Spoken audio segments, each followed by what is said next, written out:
true, out of compassion, for the sake of this assembly and all living beings, please turn the wonderful Dharma wheel to teach us how to leave suffering, attain bliss and birth and death, and quickly realize non-birth.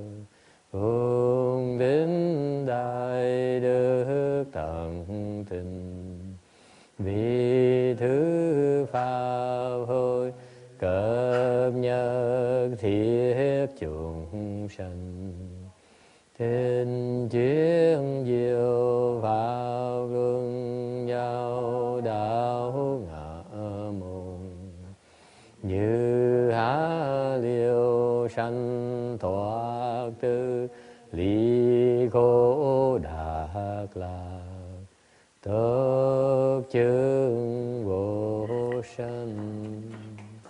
Homage to the blessed, noble, and perfectly enlightened one.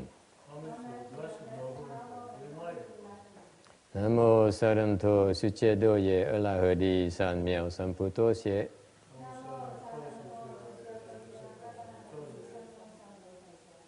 Nam mô Tát Đắc Tha Tô Già Đà Già A La Ha Đế Tam Miệu Tam Bộ Đà Tọa.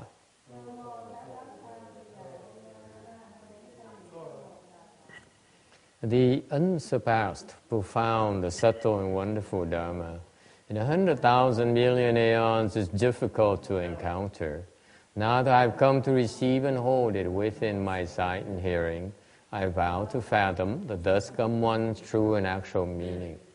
Wu shang sheng sheng wei miao fa bai jian wan jie nan zao yu wo jin jian wen de xiao ju yan jie ru lai zhe shi yi. O Buddhas and Bodhisattvas, Venerable Shenhua, Venerable Shamini, all good no advisors, Amitabha. Chư Phật Bồ Tát, Sư Phụ Sang Rần,各位 Shamini, 各位上智师 Amitabha. Chư Phật Bồ Tát, kính thưa Hòa Thượng Thiên Hóa, kính thưa cô, kính thưa quý vị thiện tri thức A Di Đà Phật.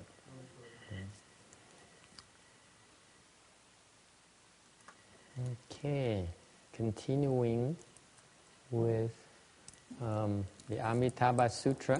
Today we are this is the 29th day of January 2012 in California. We are on slide 482. Shariputra, in northern world, blazing shoulders Buddha, most victorious sound Buddha, heart to injure Buddha, sunbirth Buddha, net brightness Buddha. All Buddhas such as these, numberless as Ganges sands, each in his own country, brings forth a vast and long tongue that covers the 3,000 great thousand worlds and proclaims the sincere and true words. All you living beings should believe in this sutra, which all the Buddhas praise his inconceivable merit and virtue, and which they are protective and mindful. 舍利弗，北方世界有眼见佛、最胜因佛、难举佛、日生佛、网明佛、如是等恒，何沙数诸佛，若于其我，诸往常舍相，遍覆3000大千世界，说成十言，汝等众生。当心是称赞不可思议功德，一切诸佛所护念经. Này xá lợi Phật, ở thế giới phương Bắc có Phật Nhìn Kiên, Phật Tối Thắng Âm, Phật Nan Trợ, Phật Nhật Sanh, Phật Võng Minh. Giống như vậy, hằng hà sa số chư Phật, mỗi vị đều ở cõi nước của mình, hiện ra tướng lưỡi rộng dài, trùng khắp cả tam thiên đại thiên thế giới. Nói lời thành thật như vậy, chúng sanh các ngươi phải tin vào công đức khen ngợi không thể nghĩ bàn và kinh được tất cả chư Phật hộ niệm này. We are on slide 485, talking about the Buddhas of the 6 directions, symbolizing all the 10 directions, certifying and praising the fact that Shakyamuni Buddha speaks of this sutra. Chúng ta đang bàn về cái phần của Kinh A Di Đà mà chư Phật lục phương tượng trưng cho chư Phật 10 phương đều tán thán cái sự kiện mà Đức Phật Thích Ca Mâu Ni giảng cái kinh Phật thuyết A Di Đà này. Cái kinh này có cái công năng bất khả tư nghị. Ta đang nói nêu ra những hồng danh những cái vị Phật mà chứng nhận cái sự bất khả tư nghị của cái kinh này. So the sutra goes on to list out the names of the Buddhas who represent the northern, right here, the northern direction, that who all are praising this sutra. First is Blazing Shoulders Buddha. Thứ nhất là Phật Diệm Kiên. He uses this particular Buddha uses the wisdom, mundane wisdom, true wisdom, to shoulder the Buddha's, the living being's burden. Đức Phật này dùng cái tục trí với là cái chân trí để mà gác trên những chúng sanh trên vai của ngài. Cái này, this is similarly what discussed before. We talked about these concepts before in a different direction. Cái này là phần đã bàn trước rồi. And next is victorious, most victorious sound Buddha. Tiếp theo là Phật tối thắng âm. His sound cannot be defeated. Cái âm thanh của ngài không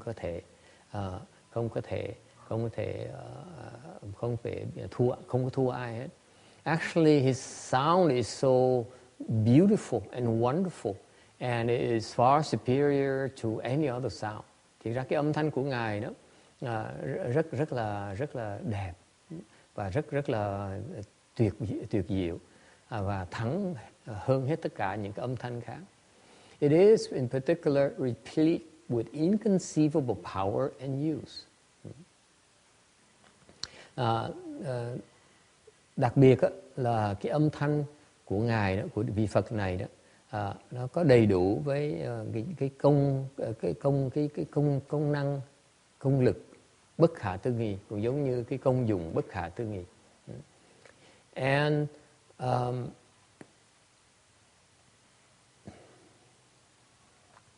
this Buddha here, sound is cannot be surpassed by the sound of living beings from the other 9 realms. Cái âm thanh của ngài là tuyệt vời hơn âm thanh của tất cả những cái chúng sanh khác, của chín cõi khác. The sound here refers to the mouth karma. Cái âm thanh đó là nó chỉ về cái khẩu nghiệp. And the sound here is perfect. Cái âm thanh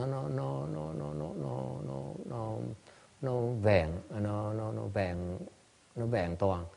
And once this Buddha uses the sound with one sound, every single living being understands the same sound according to their own language, to their own or their own level.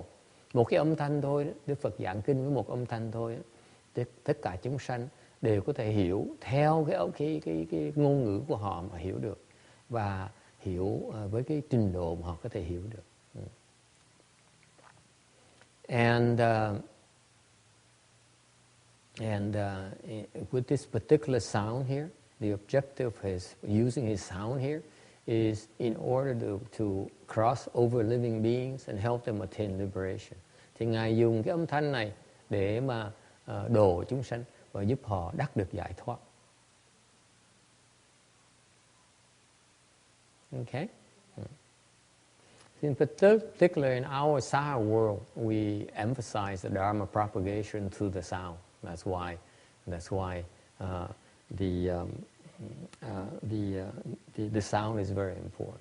Just like going to the TV station and singing a song. So we actually using the sound waves to convey the principles of Buddhism.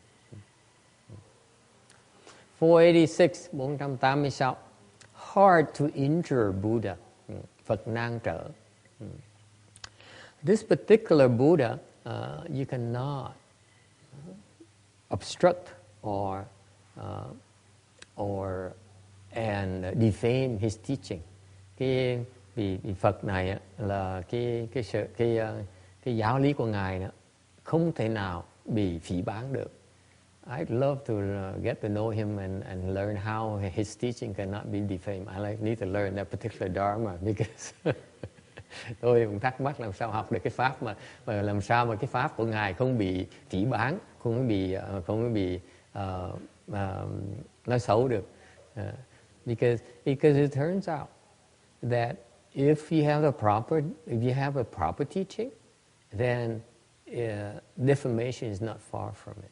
Sự thật á, nếu quý vị có chánh pháp á, thì cái sự bị phỉ báng, bị chế nhạo nó không có bao xa hết đó. Nó rất gần vậy đó. Yes.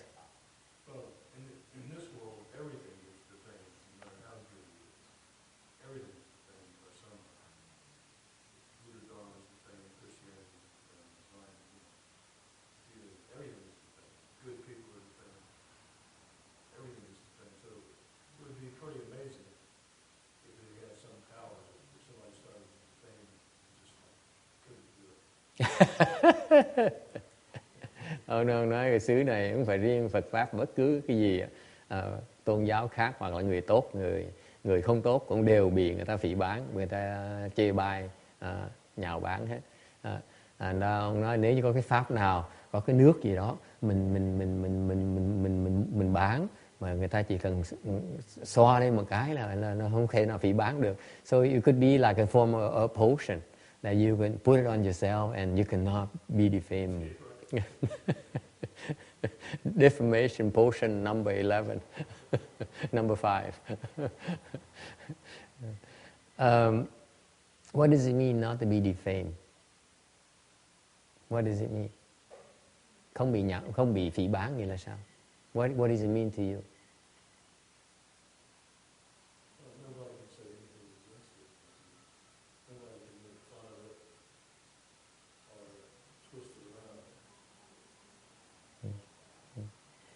No matter how hard they try to defame it, it doesn't stick. It's not that they will not defame it. It just doesn't stick. Yeah. It's not, nobody believes it. It's not true. That's not the case either. Cái phi nghĩ là chứ kỹ chứ quay. Cái chuyện mà phỉ báng, nhà bán này, tôi hỏi ý nghĩa nó là sao? Thì tôi nói là ý nghĩa này có nghĩa là mặc dầu có cố gắng hết sức đi nữa đó, không thể nào phỉ báng người ta được. Có nghĩa là sao? Có nghĩa là có người, ông này nói về người ta không tin hả? Tôi nói không có đâu, người ta tin chứ. Có người sẽ tin. There's some who will believe the slander, who will believe the defamation. Why is that? Có người sẽ tin. Tại sao như vậy? Why is that?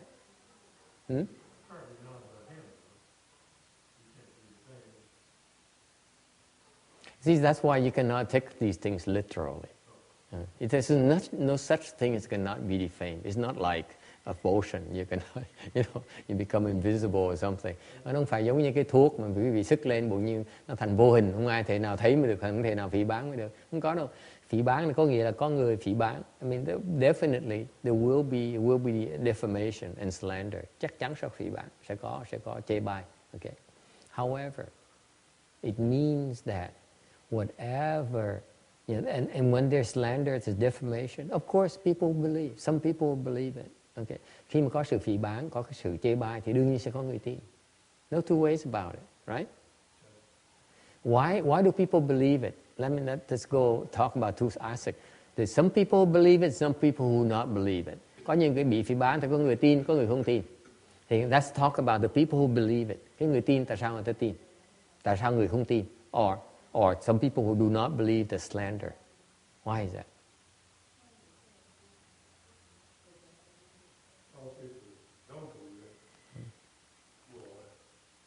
For many reasons.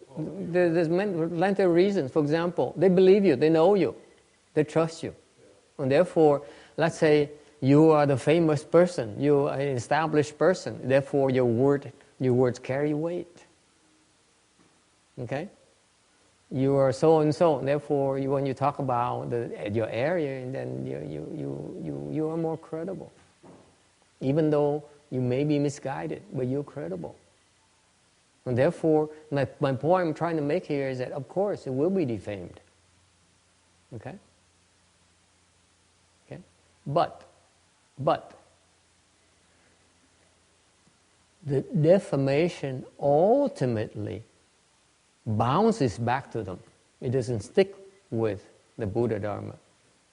Because eventually, originally it may be defamed, but eventually it cannot be defamed in long haul. Am I making sense to you? Tôi nói cái vị nghe, không thể nào hiểu một cách mà mù quáng như vậy. Không có cái pháp nào mà không bị phỉ báng hết.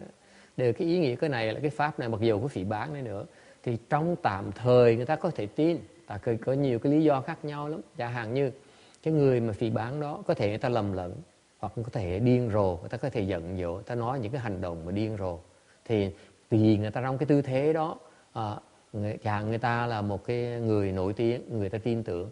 Thì trong cái lúc mù quáng người ta có những hành động như vậy, người ta vẫn tin như thường. Thành sẽ bị phỉ báng. So you'll be defamed. Okay? Nhưng điều trong cái lâu dài đó, cái phỉ báng nó không có tồn tại. Tại sự thật cái Phật pháp là sự thật. Phật pháp sự thật, cái sự thật nó không thể bị hư hỏng được. So if the Buddha Dharma is about the truth, then the truth cannot be defamed. It's only one truth. Sự thật nó có một cái thôi, không thể nào có hai. Làm sao mà có thể phỉ báng được sự thật? Right? Then cứ để người ta phỉ báng, eventually người ta cứ phỉ báng, từ từ người ta sẽ thấy rằng cái sự thật là sự thật. So if you are truthful, then the defamation will not stick. And in fact, it's funny because I find it funny because I talked about slandering others yesterday, and someone says, I said, please stop stirring up problems because you'll be accused of slandering. Nhưng ngày hôm qua tôi nói là một người kia nói là mình cẩn thận, không nên nói đi nói này nói nọ, tại như vậy người ta sẽ tạo phiền não người khác, tức là người ta nghĩ là mình phỉ báng, thành nó tạo cái nghiệp có thể ra bị kiện tụng này nọ. You know, the reaction is that if I'm right, then it's not slandering. Cái khổ là cái phản ứng người ta nói là nếu như mà con nói đúng thì đâu phải là phỉ báng đâu. So both sides are right. Hai bên đều đúng hết. Does it matter? Ultimately, the truth prevails. Trước sau cái sự thật nó có một sự thật thôi. Thì có một bên sai. Definitely one side is wrong, and it's nothing to be concerned about in a short haul. Nếu thật sự mà đúng, không có gì mà phải lo.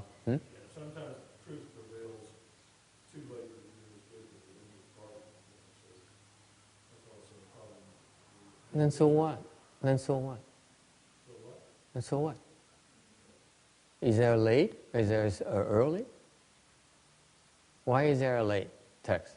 See, this is such a common response. People says, if it might be too late before the truth prevails. Có những ông này ông nói là lỡ mà cái sự thật mà nó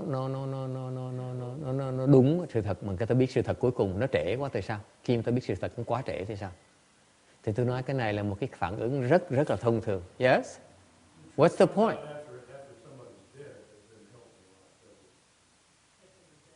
After they're dead, then the truth comes out. Okay? It's a little late for the person. I guess you'd say not too late for the universe itself, but for the person in their life, it's too late. Okay? So that's my point. That's it. That's all there is to it. But It's the nature of the work. It has to be late so that person can cultivate. Have you thought of that?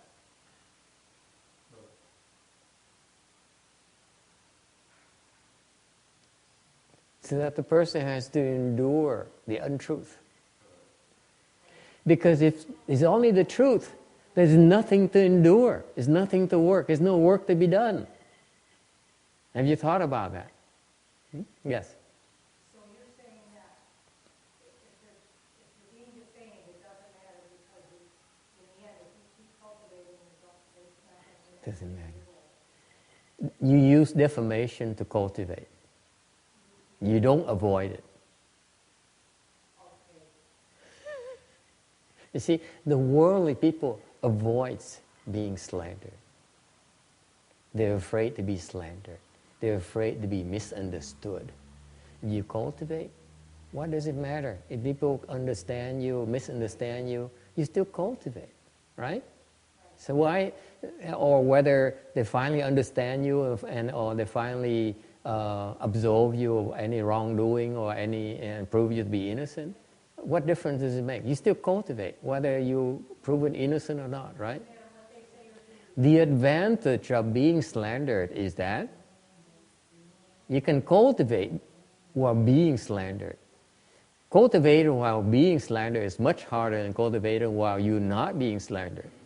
There's a clear advantage, if you ask me. Think about that. Cái nghĩ cho coi. Ông nói nếu sự thật không tới, nhiều khi thường theo kinh nghiệm ông thấy cái sự thật người ta biết sự thật nó trễ quá rồi. Tôi nói trễ thì trễ. Cái sự thật thường nó tới trễ. The truth of the matter is that the truth comes late. It usually comes late. Yeah. Cái sự thật thực tế đó thường nó người ta biết biết sự thật thì nó hơi trễ rồi. Đó là cái đặc tính của cái tu hành đó. Tại vì cái tu hành đó là nếu như mà bị phỉ báng hay là không bị phỉ báng mà mình đối với người tu hành nó chả khác gì hết. Tại vì cái lợi của phỉ báng là mình vẫn tu hành trong khi bị phỉ báng thì mới thực sự gọi là tu hành. Còn nếu như mà bị sợ phỉ báng hoặc là bị phỉ báng không dám tu hành nữa thì đâu gọi là tu hành nữa. Thành có cái đối với người tu hành cái chuyện phỉ báng là không phỉ báng, sự thật hay không sự thật, biết không biết, hay là hiểu lầm không hiểu lầm, nó chả ăn nhầm nha. Người ta vẫn tu như thường, bất cứ hoàn cảnh nào người ta vẫn tu như thường. Chỉ cái người thế gian mới sợ này sợ nọ thôi. Ok. Thế bởi vậy có người mới giơ tay nói nếu như vậy thì mình vẫn an nhiên tự tại, cái chuyện gì nó xảy ra mình vẫn tu như thường. So no matter what happens, you cultivate, right? All right. So his teaching here cannot be defamed because for two reasons. Bởi vì cái vị Phật này, cái giáo lý của ngài không thể nào bị phỉ báng được. Tại vì thứ nhất là because he has a lot of followers who truly believe him. Thứ nhất là tại vì rất có nhiều người tin tưởng vị Phật này. He has strong affinities with a lot of people. Therefore, even when people defame him, his disciples do not believe him. Thành ra cái vị Phật này có rất nhiều đệ tử. Thành ra mặc dù ngài bị phỉ báng nữa, đệ tử ngài hoàn toàn không tin được, không tin những cái lời phỉ báng đó. Okay. And number two, and there are some people who do not have affinities with him. Rồi có những cái người mà không có cái duyên với ngài thì họ tin những cái lời phỉ báng đó. They believe those slanders, those defamation, those libels, those bad labels. And it doesn't matter because in long haul, eventually these people will understand that it's not true. Đối với những cái người như nhóm thứ gì, họ tin những cái lời gièm pha phỉ báng đó thì cũng không sao hết. Cuối cùng cái sự thật là cái giáo lý của vị Phật này là đúng. Thì trước sau họ sẽ biết là cái đó là những lời phỉ báng là không phải là chân thật. Okay. So he's certified to the ultimate durable principles. Bởi vậy cái vị Phật này đã chứng đắc tới cái giáo lý mà kiên cố mà rốt ráo. Okay.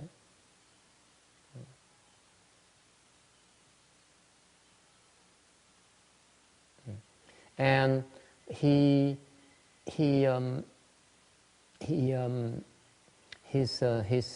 truthfulness is to the extreme, and the response to his truthfulness is also inconceivable, and therefore that's why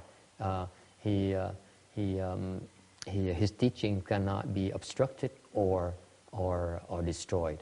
Cái chân lý của ngài giảng đó, nó vô cùng tận, bởi vì cái cảm ứng cũng vô cùng tận luôn. Bởi vậy cái giáo lý, cái giáo huấn của ngài đó, nó không thể nào bị cản trở hoặc là phá hoại được. His Dharma body is permanently dwelling and cannot be destroyed. Vì thế cái pháp thân của ngài đó nó thường trụ và không thể nào bị phá được. In particular, this is one thing that this Buddha's Dharma is special, that the demons cannot obstruct him at all. Cái giáo lý này của ngài đặc biệt, cái này đặc biệt của cái vị Phật này thôi đó, là cái giáo lý của ngài đó, cái tụi ma đó, những ma chúng đó, không thể nào cản trở được cái giáo lý của ngài. Okay? All right. 487. Sunbirth Buddha, Phật nhật sanh. This Buddha here appears in the world like the sun and uses his wisdom light like the sun, as bright as the sun, to dispel all living beings' stupidity and darkness. Cái vị Phật này xuất thế để làm cái gì? Để dùng cái trí huệ, ánh sáng trí huệ của ngài sáng ngời như là cái ánh sáng của mặt trời, được ví như ánh sáng mặt trời, để mà soi sáng tất cả chúng sanh và phá tan cái vô minh và cái đen tối của chúng sanh.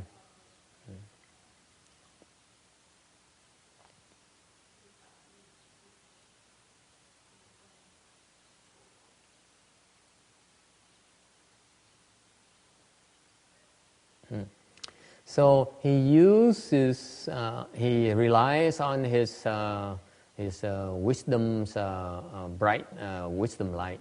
Đức Phật dựa vào cái ánh sáng của trí huệ của ngài, in order to enable living beings to bring forth goodness. Ngài dùng cái ánh sáng trí huệ của ngài để khiến chúng sanh sanh trưởng cái bản tính thiện, cái tâm thiện. Why I could use this too.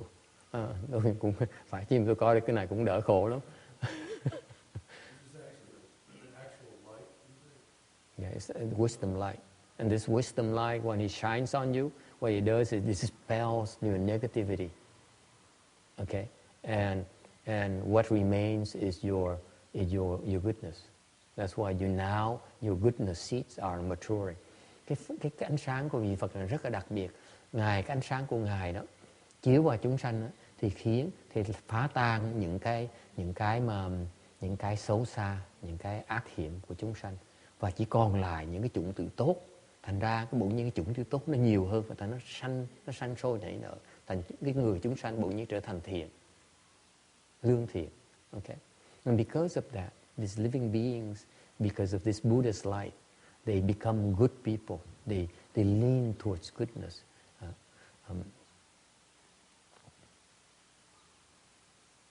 Okay? Any questions? Tức là nói cách khác là cái trí huệ của vị Phật này là để khiến cho chúng sanh trở thành người tốt. So in summary, this Buddha's Dharma is very interesting. He doesn't speak a lot. He shines a light on us and turns us into good and decent people. He shines a light on evil people and they become good.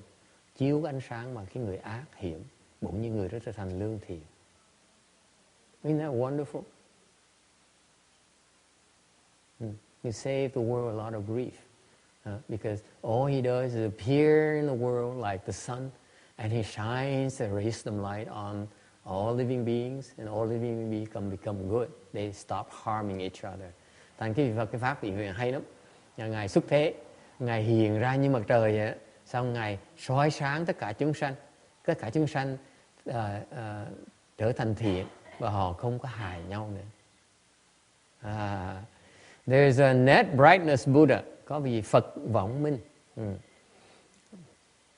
This Buddha here extends the teaching net to fish out living beings. Vị Phật này giống như là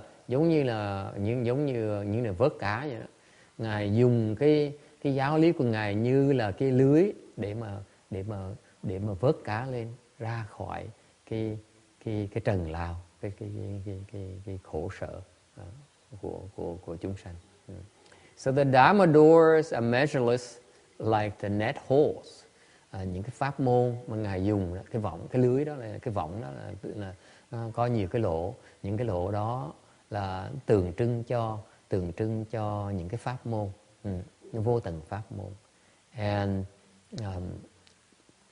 this the brightness from his teaching can obliterate living beings' stupidity and darkness. Và cái ánh sáng của cái giáo lý, của cái chân lý mà Ngài dạy là có thể phá tan cái vô minh, cái màn vô minh và cái đen tối của chúng sanh. Okay?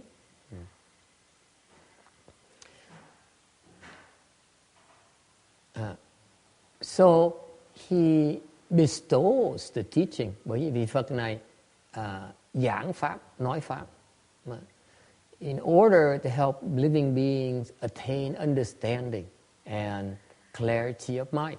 Thì Ngài giảng cái pháp để mà giúp chúng sanh sáng trí và hiểu được chân lý.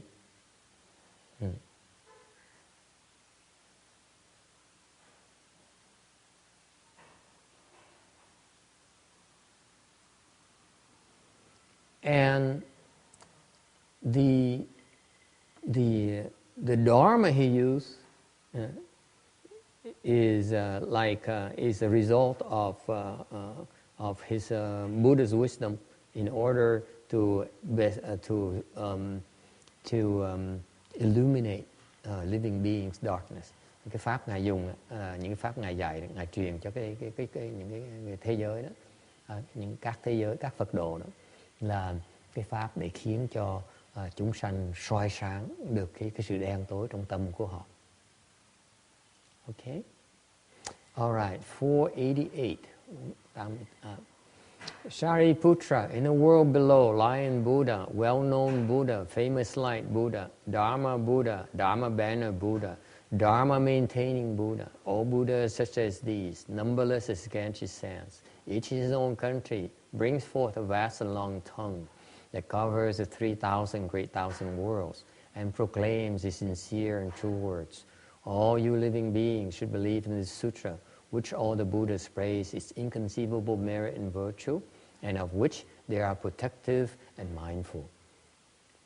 舍利弗，下方世界有世子佛、名闻佛、名光佛、达摩佛、法幢佛、执法佛、如是等恒河沙数诸佛，各于其国，诸往常实相，遍覆三千大千世界，说成实言，汝等众生，当信是正赞不可思议功德，一切诸佛所护念经。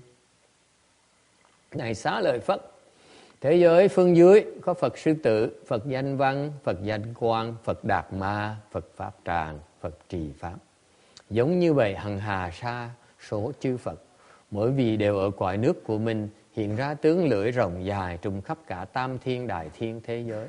Nói lời thành thật như vậy, chúng sanh các ngươi và tin vào công đức khen ngợi không thể nghĩ bàn và kinh được tất cả chư Phật hộ niệm này. We are on slide 491, ở tấm 491. The lower direction is this is a repetitive section. Now we go into the lower direction. We're almost at the end of the six directions. The lower direction has numberless worlds and numberless Buddhas who also praise the Pureland perfect certain Dharma door.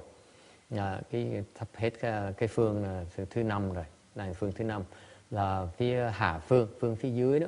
Thì có vô tận thế giới, vô tận Phật trong những vô tận thế giới đó. Họ cũng đều tán thán cái pháp môn tịnh độ viên đốn này. It's water wheel. In the lower direction, a water wheel supports continents where living beings live. Cái phương hạ phương đó, nó có gọi cái thủy luân. Mà cái thủy luân đó, đây là trong mấy cái danh từ nói cái vị biết cho vui vui vậy. Để gọi là biết về những cái khái niệm mà ít người biết tới. So we're going to limit abstract concept, but it's important to be exposed to these things because the water wheel supports continents where living beings live. Thì những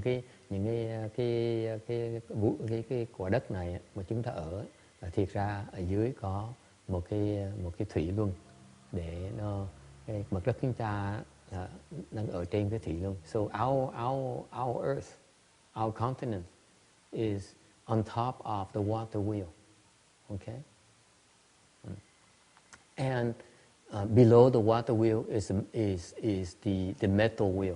Rồi ở dưới cái thủy luân đó, thủy luân là một cái bánh xe bằng nước. And in below the water wheel, you have the metal wheel. Ở dưới đó có cái kim luân. Below the metal wheel, there is a wind wheel. Ở dưới kim luân thì có cái phong luân. And the wind and the metal wheels rub each other, creating the fire wheel. Cái phong với là cái kim luân họ cọ sát nhau, tạo ra cái hỏa luân ở giữa hai bên họ. So the fire wheel is created between them.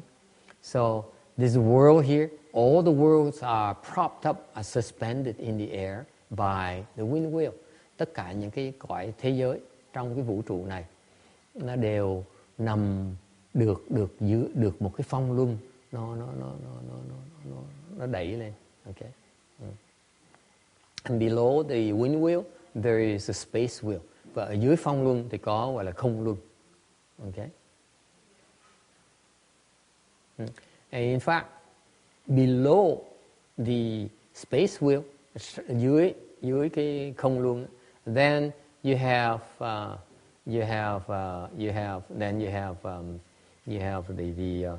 the various realms, the formless realm, the form realm, the desire realm, the human realm, and so on. Okay.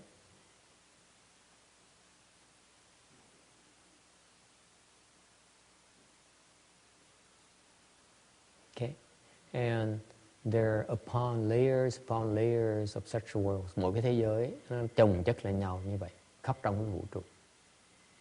Okay? Any questions? Don't try to understand. Just be exposed to the concept. Không cần phải hiểu. Mình nghe để mình biết là cái vũ trụ nó rộng hơn là mình tưởng tượng đâu. This concept, I'm introducing this concept to help you understand the cosmos, the universe is so broad, so big. That is beyond our imagination. Để tôi giới thiệu những cái khái niệm này để giúp quý vị nới rộng cái tâm tư ra. Cái thế gian này nữa, cái vũ trụ này nó rộng hơn quý vị có thể tưởng được, có thể thấy được, có thể tưởng tượng được, có thể hiểu được. Thành sao ấy? It's okay. It is way beyond our imagination, our comprehension. It is so. That's why the universe is so vast. That's why this concept of vastness is meant to help you realize that there's a lot more things that we don't know about that you need to have a more open mind. Thành nói như vậy không phải để quý vị muốn hiểu, mà để quý vị nghe, để mà ý thức rằng Trong cái vũ trụ này, trong cuộc đời này có rất nhiều cái chuyện mà chúng ta không thể nào thấy được, không thể nào hiểu được. Thành ra cái tâm tư chúng ta phải cởi mở, chấp nhận có những cái mình không thể nào hiểu được. So the purpose is to help you understand that there are so many things we don't understand. That's why it's so much more important to have an open mind. Thành ra mình phải nới rộng cái tâm mình ra. Okay? Yes. Not saying these wheels have physical form. The actual wheels, yes. Yeah, the actual wheels. Just as the worlds are actual worlds. The humongous wheels.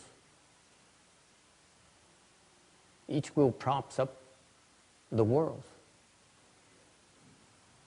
Okay, it was totally incomprehensible. Yeah, it's totally incomprehensible. It's so humongous. You can't even see where the earth is. You know, the continents and all these different components of a Buddha land, of a world. You can't even see it. It's a galaxy. You can't even see it. Below a galaxy, there are those wheels. That's how humongous those things are. And there are worlds about worlds like that. Sideways, on top of each other. Okay? Cái vũ trụ nó rộng dễ sợ, nó rộng không thể tưởng. Tâm tư chúng ta nó eo hẹp, cứ nghĩ là mình biết cái thế giới này thôi, chứ còn có nhiều cái gì khác. It's humongous. It's so much more than you can ever conceive of. This is what the Buddha's wisdom. Cái này cái trí huệ của Phật đó. Phật nói cho chúng ta thấy để chúng ta biết là nó rộng không thể tưởng được. Okay? It's so much more than we can even imagine. Không thể tưởng tượng cũng được nữa. So there's a Buddha, Lion Buddha, có Phật sư tử. The name of the king, Lion King, is of the lion is the king of the Buddhas. With its roar, it can terrify the 100 animals. That's how the Chinese describe it. Theo cái truyền thống người Hoa đó, thì người ta nói là sư tử là vua của cầm thú, và sư tử hống một cái thì tất cả thú vật khác đều sợ. And in fact, the Chinese will say that the Lion King, the lion is the king of animals, and with one of his roar, the 100 animals, all the animals are so terrified that their brains scattered, and the skull split and the brains scattered outside. That's how the Chinese describe it. That they're so terrified. It's as if their brain dead. Thành ra cái đó là người Hoa, theo người Hoa tôi nói là sư tử là vua của cầm thú, và một cái lời hống sư tử là khiến cho mà tất cả loài thú khác đó, kinh hãi đến độ giống như là chết điếng luôn. Terrified. Okay? And likewise, the Buddha, whenever he speaks the Dharma, it's like the lion roaring. Đức Phật cũng vậy. Ngài không khác những sư tử hống như vậy. Khi mà Ngài nói Pháp là không khác gì sư tử nó rống lên. Mỗi lần Ngài nói Pháp như vậy thì tất cả những tà ma ngoài đạo đều kinh khủng và tóc dựng đứng lên rồi. So each time the Buddha speaks Dharma, then the externalists and the heavenly demons are frightened out of their wits, and to the point where the hair stand on their ends. There's such an expression, right? Hair stands on end. Hair stands on end. Thank you. Okay? And why are they frightened? Tại sao họ sợ?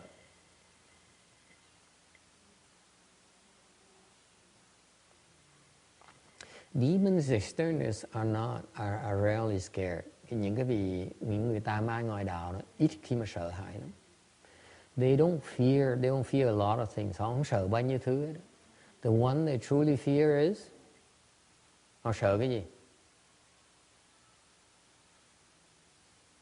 Huh? What are they afraid of? Not the unknown. They're not afraid of the unknown. They will destroy the unknown. Có người nói họ sợ cái mà họ không biết. Thì tôi trả lời là họ không sợ, họ không biết đâu. Họ sẵn sàng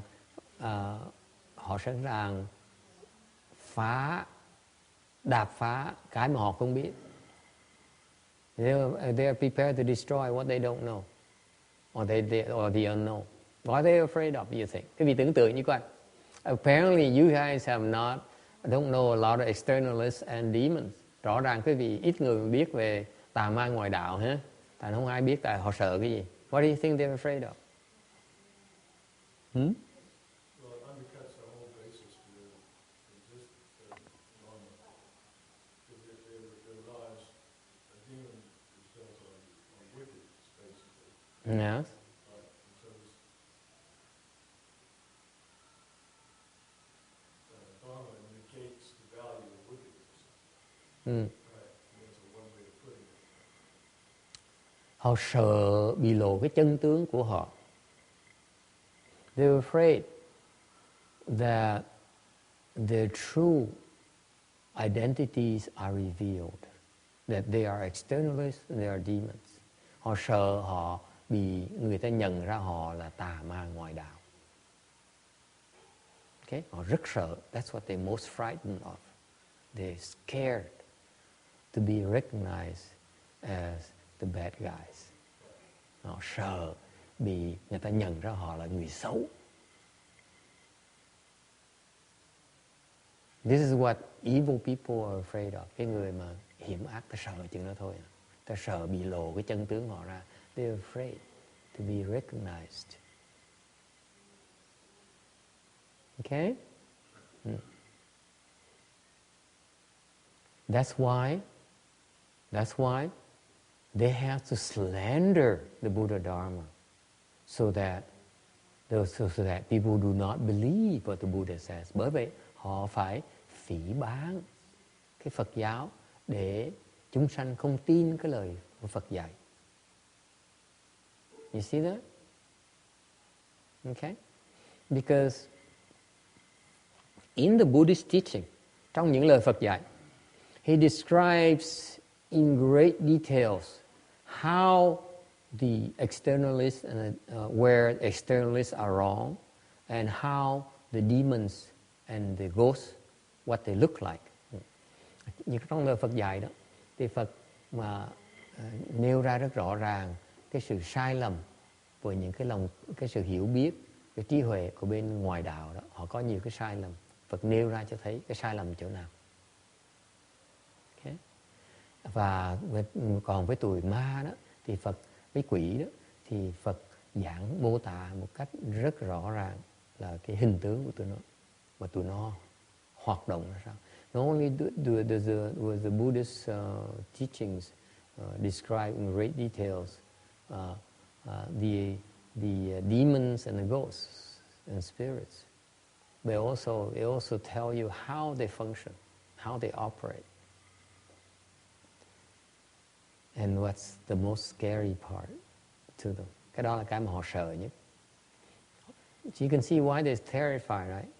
Once we know, we recognize them, and once we understand how they operate, then they are no longer effective. Tại vì quý vị biết không, cái tụi tà ma ngoài đạo là tụi chuyên môn, nó tới nó lừa gạt chúng ta, để nó hại chúng ta. Và một khi mà Đức Phật mà giảng ra để chúng ta có thể hiểu được cái cách nó gạt chúng ta chỗ nào, và cái chân dung cho nó ra sao, cách nó gạt, cái tụi nó sai chỗ nào, thì làm sao nó không sợ được, làm sao nó có thể hại chúng ta bây giờ nữa. Tại nó chỉ sợ cái lời Phật dạy thôi. So they're terrified of the Buddhist teachings. They really are scared. Every time the Buddhist preaches the Dharma, they're frightened because they know they are exposed. Thành mỗi lần Phật giảng thuyết pháp đó, thì tà ma ngoại đạo thường rất là sợ, rất là sợ. Okay, and because of that, the demons and the externalists are trying non-stop to destroy Mahayana. Bởi vì vậy, cái tà ma ngoại đạo đó, họ liên tục dùng tất cả cái khả năng và cái sức của họ để mà phá cái Phật pháp. Okay?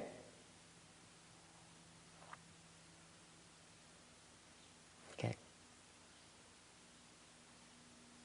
Okay. And ultimately, it's not only about their appearances and their dharmas, but you talk about a low level. Okay, these demons, externalists are misguided.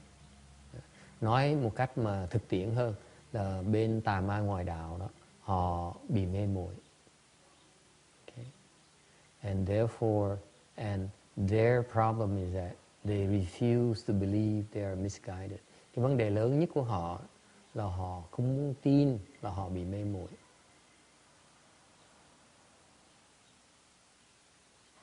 Okay. And that's why they're afraid of the people who tell them that truth. The truth is that they're confused. Therefore, they're frightened to hear that truth. Thành ra khi mà họ nghe cái sự thật bên Phật pháp họ nói là họ bị mê muội thì họ rất là sợ về cái chuyện đó. Okay? Any questions, comments? Ai thắc mắc gì không? All right. Moving on. Moving very quickly. We're flying through this now. We're on slide 493. Mình đi rất lẹ. Ở tấm 493 rồi. Yes? Okay. Well-known Buddha. Phật danh văn. He is well known throughout the Dharma realm. And it is the same thing as was explained before. Phật danh văn là nổi tiếng khắp tất cả pháp giới, đã giảng trước sơ rồi, đã trước rồi. Famous Light Buddha, Phật danh quang. His light of wisdom is well known. Cái ánh sáng trí huệ ngài rất nhiều người thấy được và biết. And its wisdom light is comparable to the sunlight and illuminate all the heaven, dispel darkness and nurture the 10,000 things and benefit all living beings. Cái trí huệ ánh sáng trí huệ của ngài giống như ánh sáng của mặt trời vậy đó, chiếu hết khắp tất cả ở dưới tứ thiên hạ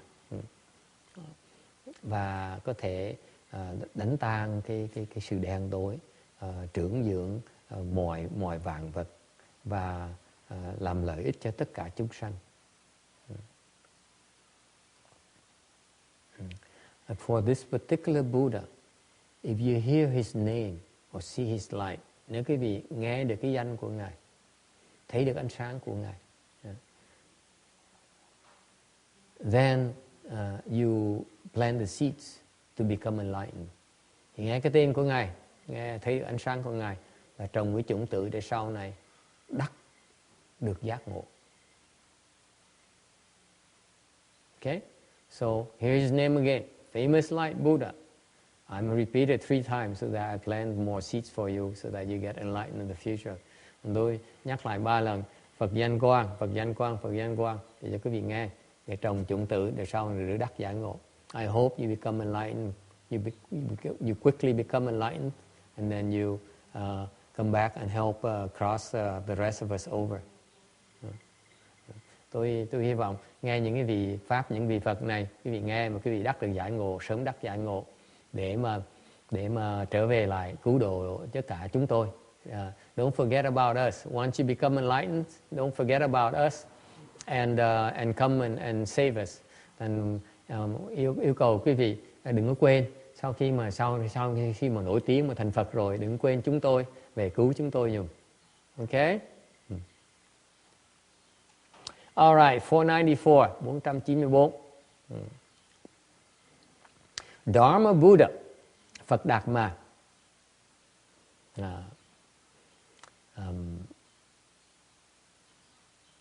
Dharma has a meaning of pathway, or course, or track.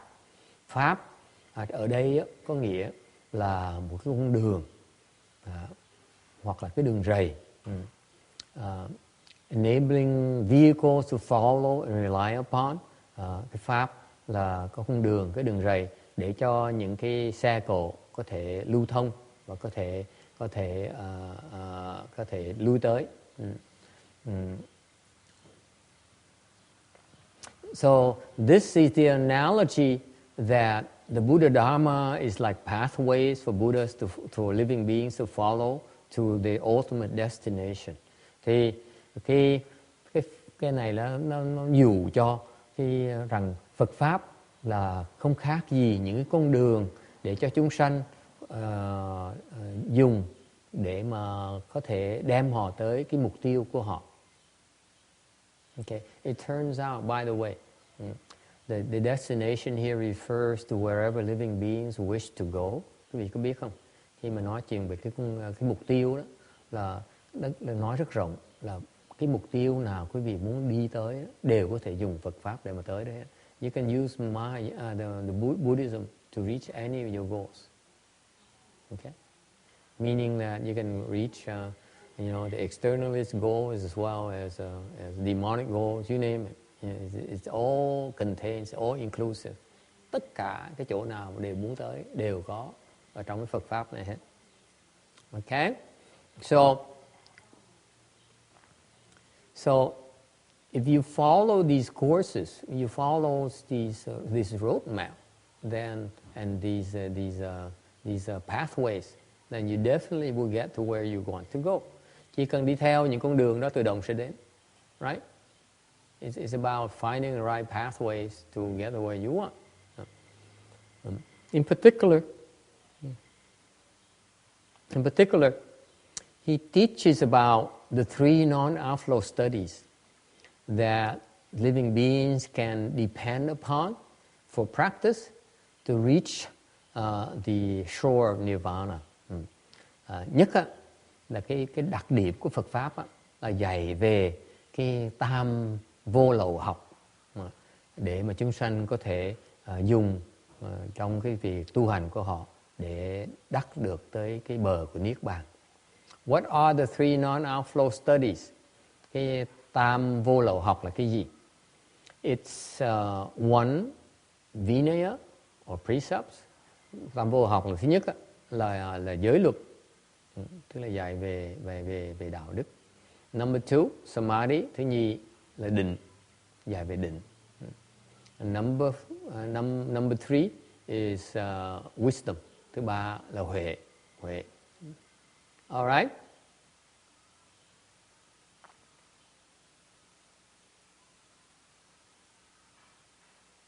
Okay. So when you name this name Buddha Dharma Buddha here, names is basically the names he uses a Dharma his body, and therefore it's a place of reliance of all living beings. Thì trong cái trường hợp này, vị Phật này, ngài dùng cái thân ngài, dùng cái pháp làm thân để mà nơi nương tựa cho tất cả chúng sanh. Okay. 495. Dharma banner Buddha. Phật pháp tràng. Banner floats high and conspicuously. Tràng là có ý nghĩa là ở trên cao và trông rất là rõ ràng, dễ thấy. Okay. So has a connotation that when the Dharma he spoke of, có nghĩa là những cái pháp mà ngài nói, is far superior to all other dharmas. Những cái pháp mà ngài truyền, ngài dạy, nó cao siêu hơn tất cả những pháp khác. In particular, that Dharma he speaks is extremely obvious, extremely clear and ultimate. Nhất là cái pháp ngài dạy rất rõ ràng, không có gì mờ mịt hết,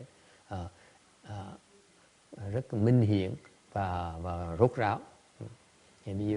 And will is a complete Dharma. Dạy pháp ngài dạy là vẹn toàn. Okay. Yes. That word is pronounced conspicuous. Conspicuous. That's one syllable. Did I say it wrong?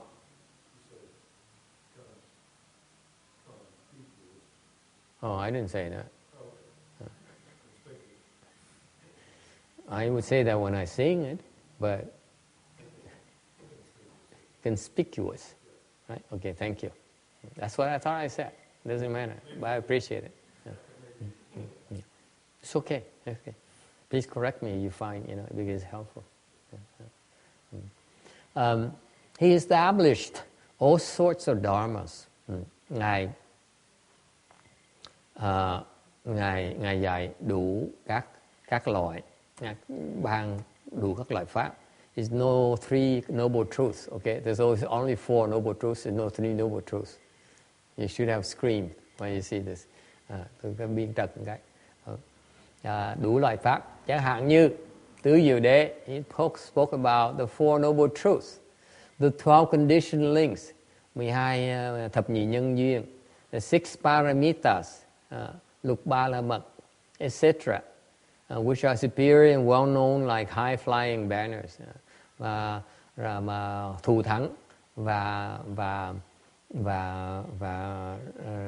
rất nhiều người biết, giống như là mấy cái tràng trên cao vậy đó.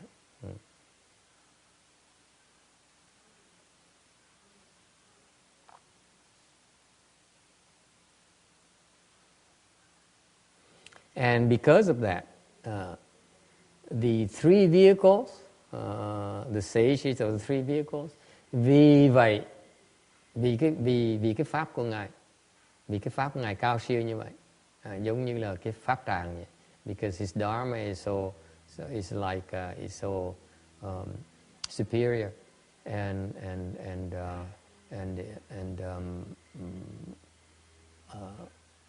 remarkable, that the three vehicles, the sages of the three vehicles, as well as the eightfold divisions of the gods and the dragons, thành ra không phải tam thừa thánh nhân của những cái vị thánh nhân của tam thừa có nghĩa là nhị thừa là thiên thanh văn với là bích chi Phật, với cái nhóm thứ ba là Bồ Tát, thành những người A La Hán, bích chi Phật với Bồ Tát là gọi là tam thừa đó. So the three vehicles refers to the Arhats, Pratyeka, and the Bodhisattva practitioners. Và không phải riêng những cái thánh nhân trong tam thừa, mà còn những cái vị thiên long bát bộ, and humans, non-humans, và nhân hoặc là phi nhân. No one is none of them would not respect and admire his dharma. Tất cả họ, những cái chúng sanh này đều kính phục và ngưỡng mộ cái pháp này. Yes.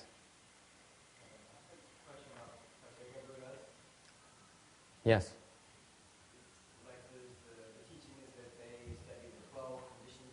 Yes.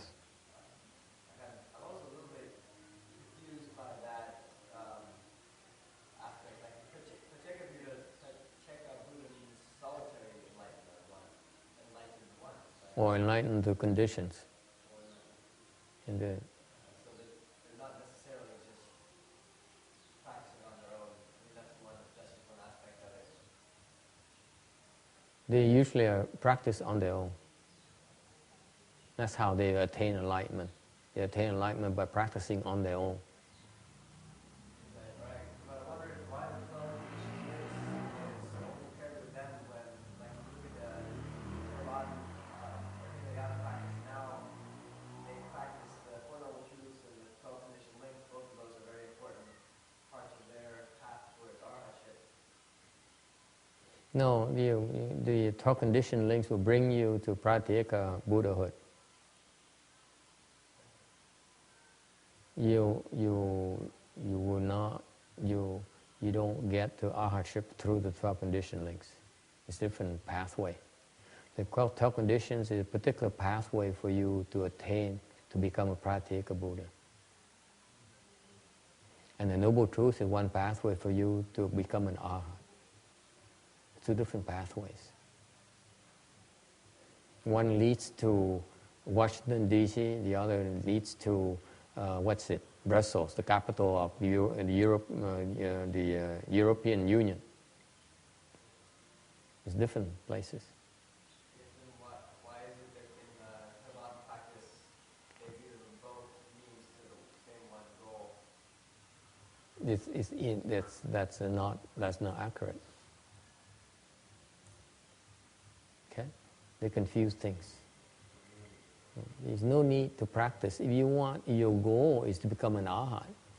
You don't want to practice the 12 conditioned links. Ông hỏi tại sao ông thắc mắc về cái chuyện mà mấy ngài Bích Chi Phật, Chi Phật là tu một mình, tôi nói không, tu độc giác. Tôi nói không phải độc giác, mà thường mấy ngài tu một mình, tu riêng mình, không có tu chung người khác. The practical Buddha Dharma practice is that they isolate themselves. Họ phải tu một mình. Họ ngồi, họ suy tư cái 12 nhân duyên. And they contemplate the 12 conditioned links. Okay? So they cultivate, and they contemplate these 12 conditioned links, and they see things evolving, nature's evolving, the seasons change. And they make a connection that's the result of the 12 conditioned links. Thì mấy cái Bích Chi Phật họ rút lui, họ tu riêng, họ rút lui vào cái nơi hẻo lánh, họ tu riêng. Thì họ nghiền ngẫm, họ nghiên cứu, họ suy ngẫm về cái 12 cái thập nhị nhân duyên. Rồi họ thấy, bọn như họ ý thức rằng những cái họ thấy được Thuân Hà Sư Đông nó đổi mùa, nó đổi cái vạn vật, nó đổi thành nó theo cái sự vòng chuyển của 12 nhân duyên. So they see the medical connection of the seasonal changes, the changes that they observe as related to, as a manifestation of the 12 conditioned links. And that's, they awaken to the truth behind the 12 conditioned links that dictate these changes. Và khi mà họ quan sát cái sự thay đổi của mùa màng đó, thì họ mới thấy được là cái thập nhị nhân duyên á, là cái giáo lý ở sau sự thay biến chuyển đó, là họ giác ngộ được. That they awaken to that principle of that truth. Họ thấy được cái tất cả vạn vật mà họ thấy được đó, họ quan sát được đó, nó vận chuyển theo cái 12 nhân duyên đó. And vì vậy mà họ giác ngộ. That's how they became enlightened. Okay?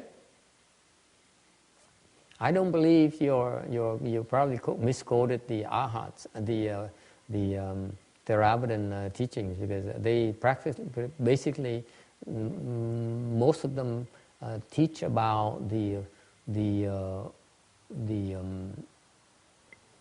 four stations of mindfulness. They teach about the Four Noble Truths. They teach about the meditation, especially breath counting meditation. They teach about it. They don't. Very few of them teach about the 12 conditioned links. Very few.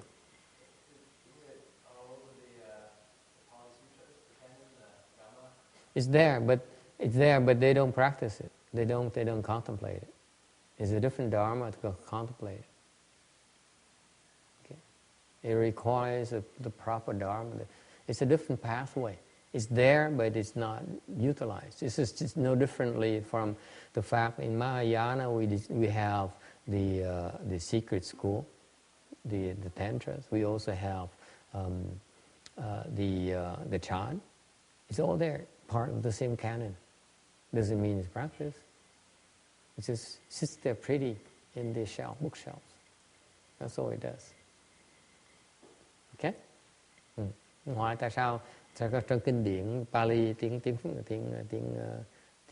tiếng Pali là có mấy cái pháp thập nhị nhân duyên. Tôi nói thì cái kinh điển nó có đầy đủ hết, nhưng đều đâu có nghĩa là người ta tu cái pháp đó đâu. Cũng giống như Đại Thừa mình có những cái kinh điển giảng về pháp Bồ Tát, rồi lục ba la mật, rồi giảng về thần chú, rồi giảng về luật này nọ. Thì đâu có nghĩa là ai cũng tu tất cả cùng tu những pháp hết đâu. Okay? Any other questions? All right. 496. Dharma maintaining Buddha. Phật trì Pháp. He exclusively upholds the Buddha Dharma. Cái vị này tu, pháp môn Ngài tu, Ngài chuyên môn hộ trì cái Phật Pháp. He maintains it. Okay? He upholds all of the Buddha Dharma. Ngài hộ trì, Ngài trì hết tất cả cái Phật Pháp. Meaning he upholds Hinayana, Mahayana, certain secret dharmas to teach the living beings according to their capacity. Ngài trì hết tất cả những cái pháp, những cái giáo lý, những cái Phật pháp, gọi là tiểu thừa, đại thừa, đốn, mật, để mà những cái pháp khác nhau đó để mà để có thể dạy tất cả chúng sanh tùy cái khả năng của họ. In particular, he wants to make sure that he passes on the teachings of prior Buddhas to the future generation. Nhất là vị Phật này, mục tiêu của Ngài, một cái những việc lớn quan trọng của Ngài làm là Ngài muốn truyền cái Phật Pháp mà các vị Phật trong quá khứ đã dạy rồi đó, truyền lại cho đời sau. Okay.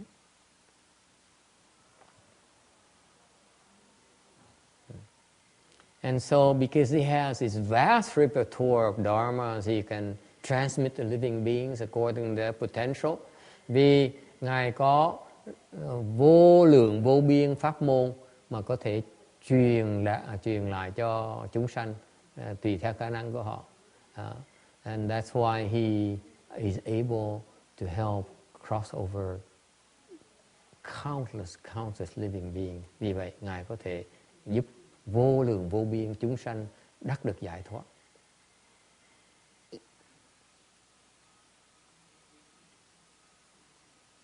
Okay. Any questions? Ai thắc mắc gì không?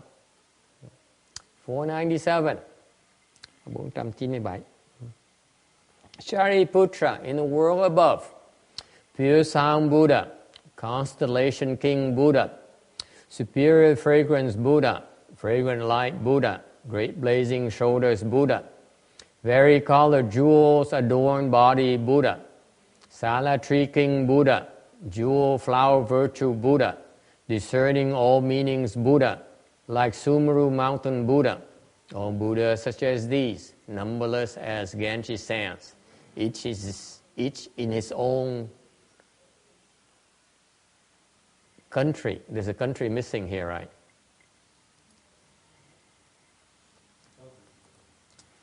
In his own country, brings forth a vast and long tongue that covers the 3,000 great thousand worlds and proclaims the sincere and true words. All you living beings should believe in this sutra, in which all the Buddhas praise its inconceivable merit and virtue, and of which they are protective and mindful.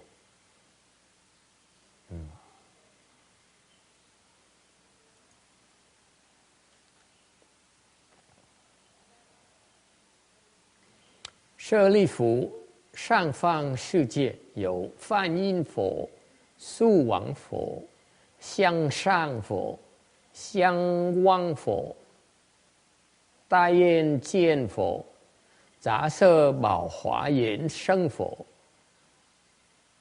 娑罗树王佛、宝华德佛、坚仪阶义佛、如须弥山佛、如是等恒河沙数诸佛，各于其国诸往常舌相，遍覆三界大千世界，说成实言，汝等众生，当信是称赞不可思议功德，一劫诸佛所护念经.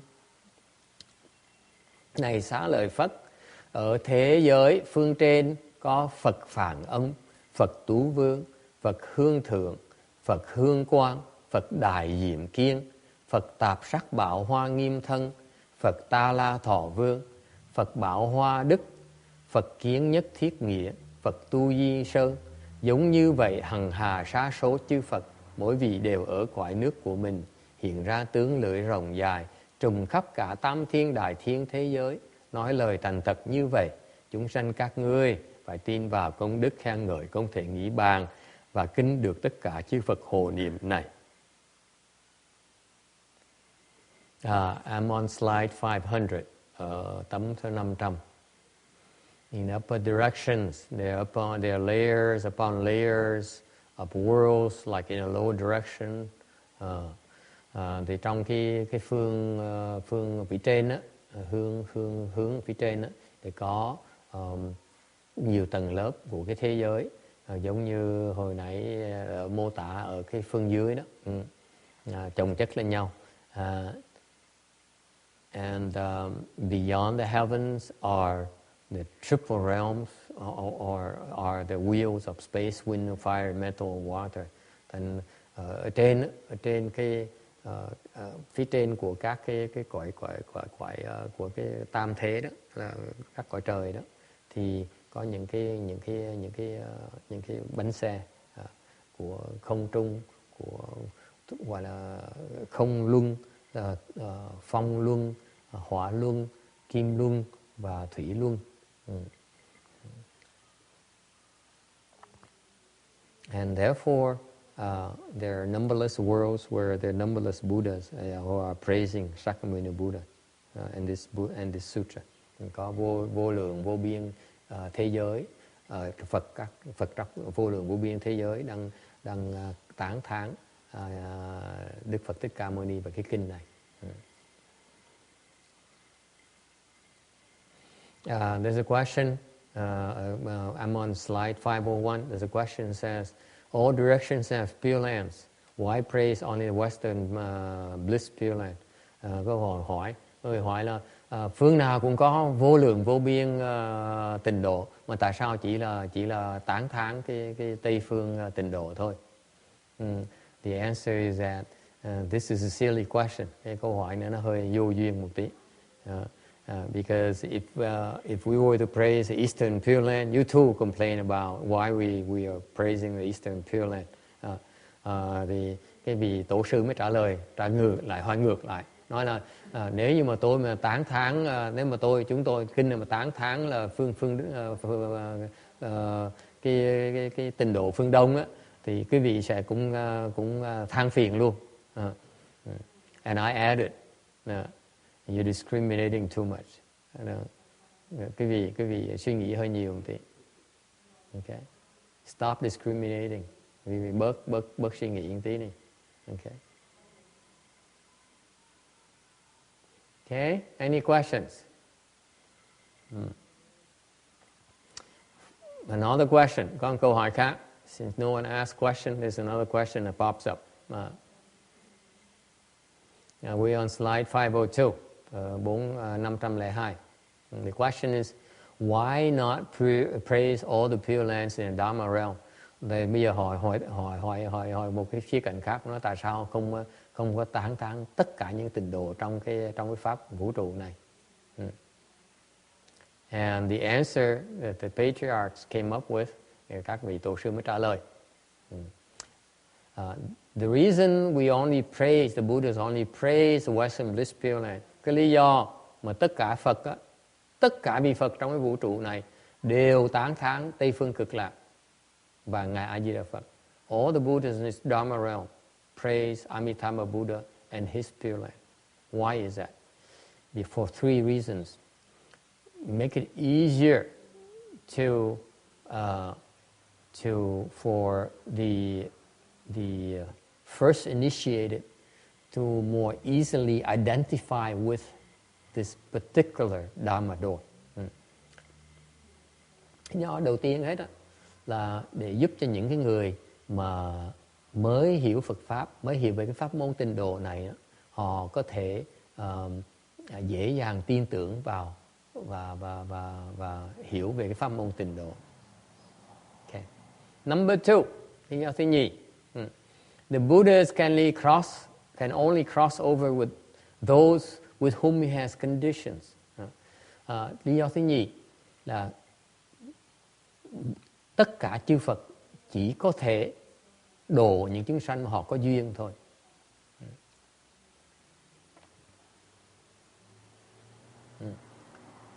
If condition exists, nếu duyên mà có, okay, then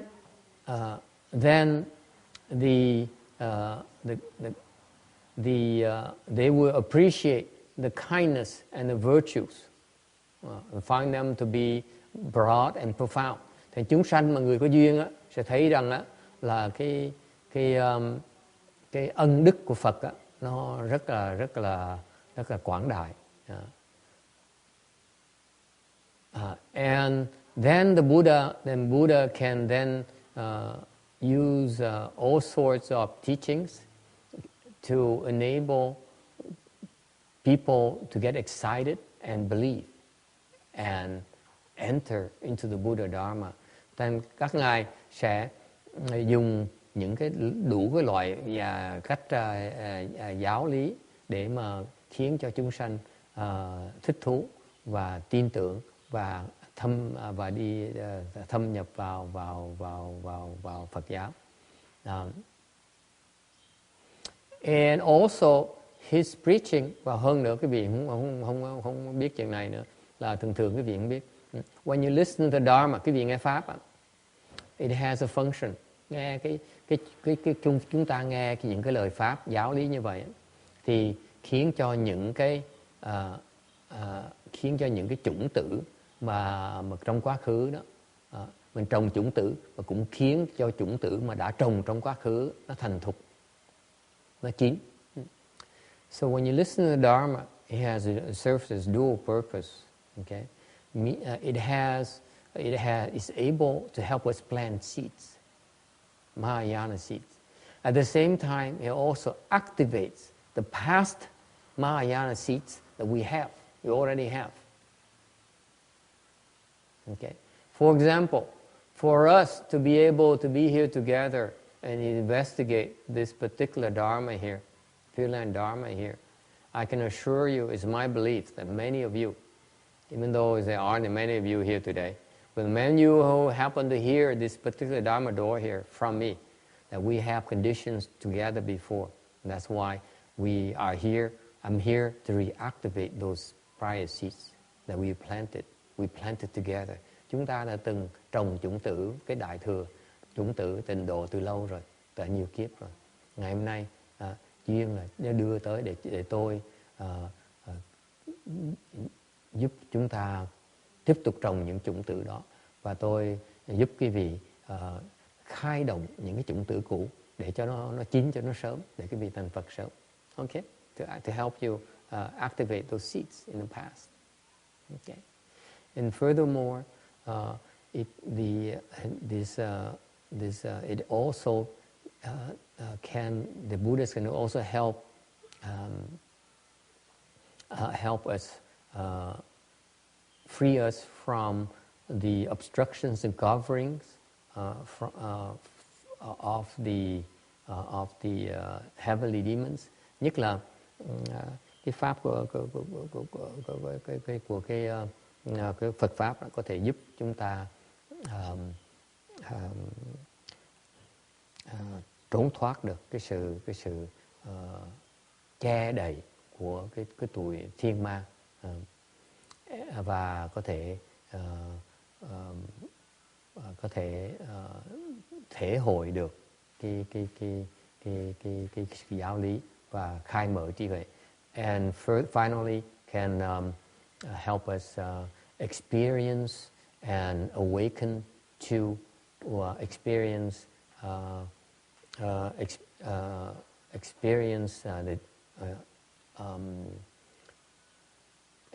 and penetrate the teaching and open our wisdom. Okay, that's the reason number 2. Number 3, lý do thứ 3. Conditions pervade the Dharma realm.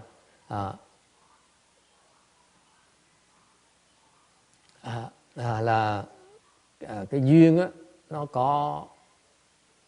áp dụng cho khắp tất cả vũ trụ. Okay.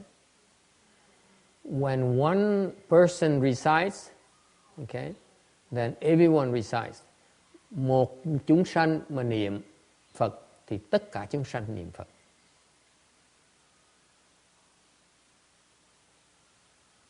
This is a bit profound. Okay. Just listen carefully. Nghe cho kỹ. Hơi khó hiểu tí, để quý vị nghe cho kỹ. Okay. Okay. And one is born, and everything is born. Một chúng sanh sinh ra thì tất cả chúng sanh sinh ra. Okay. One incense, one flower, một cái nén hương, một cái hoa. One sound, one form, một cái âm thanh, một cái sắc hình.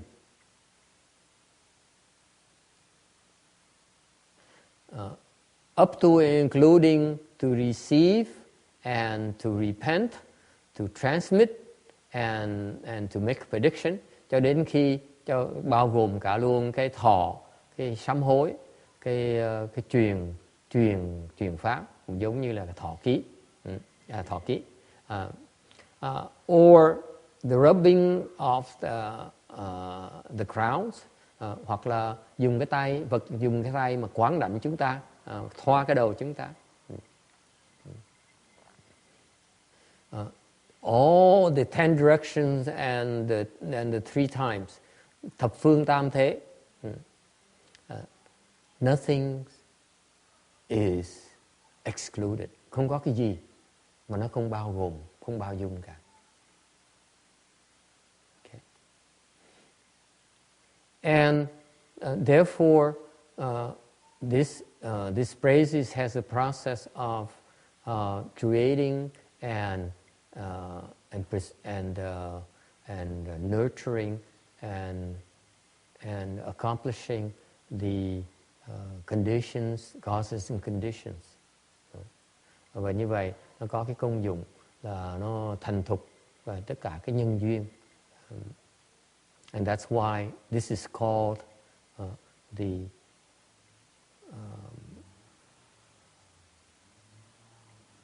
arisal of conditions in the Dharma realm. Bởi vậy nó được gọi rằng cái này, cái pháp môn có thể được gọi đó là cái duyên khởi pháp giới.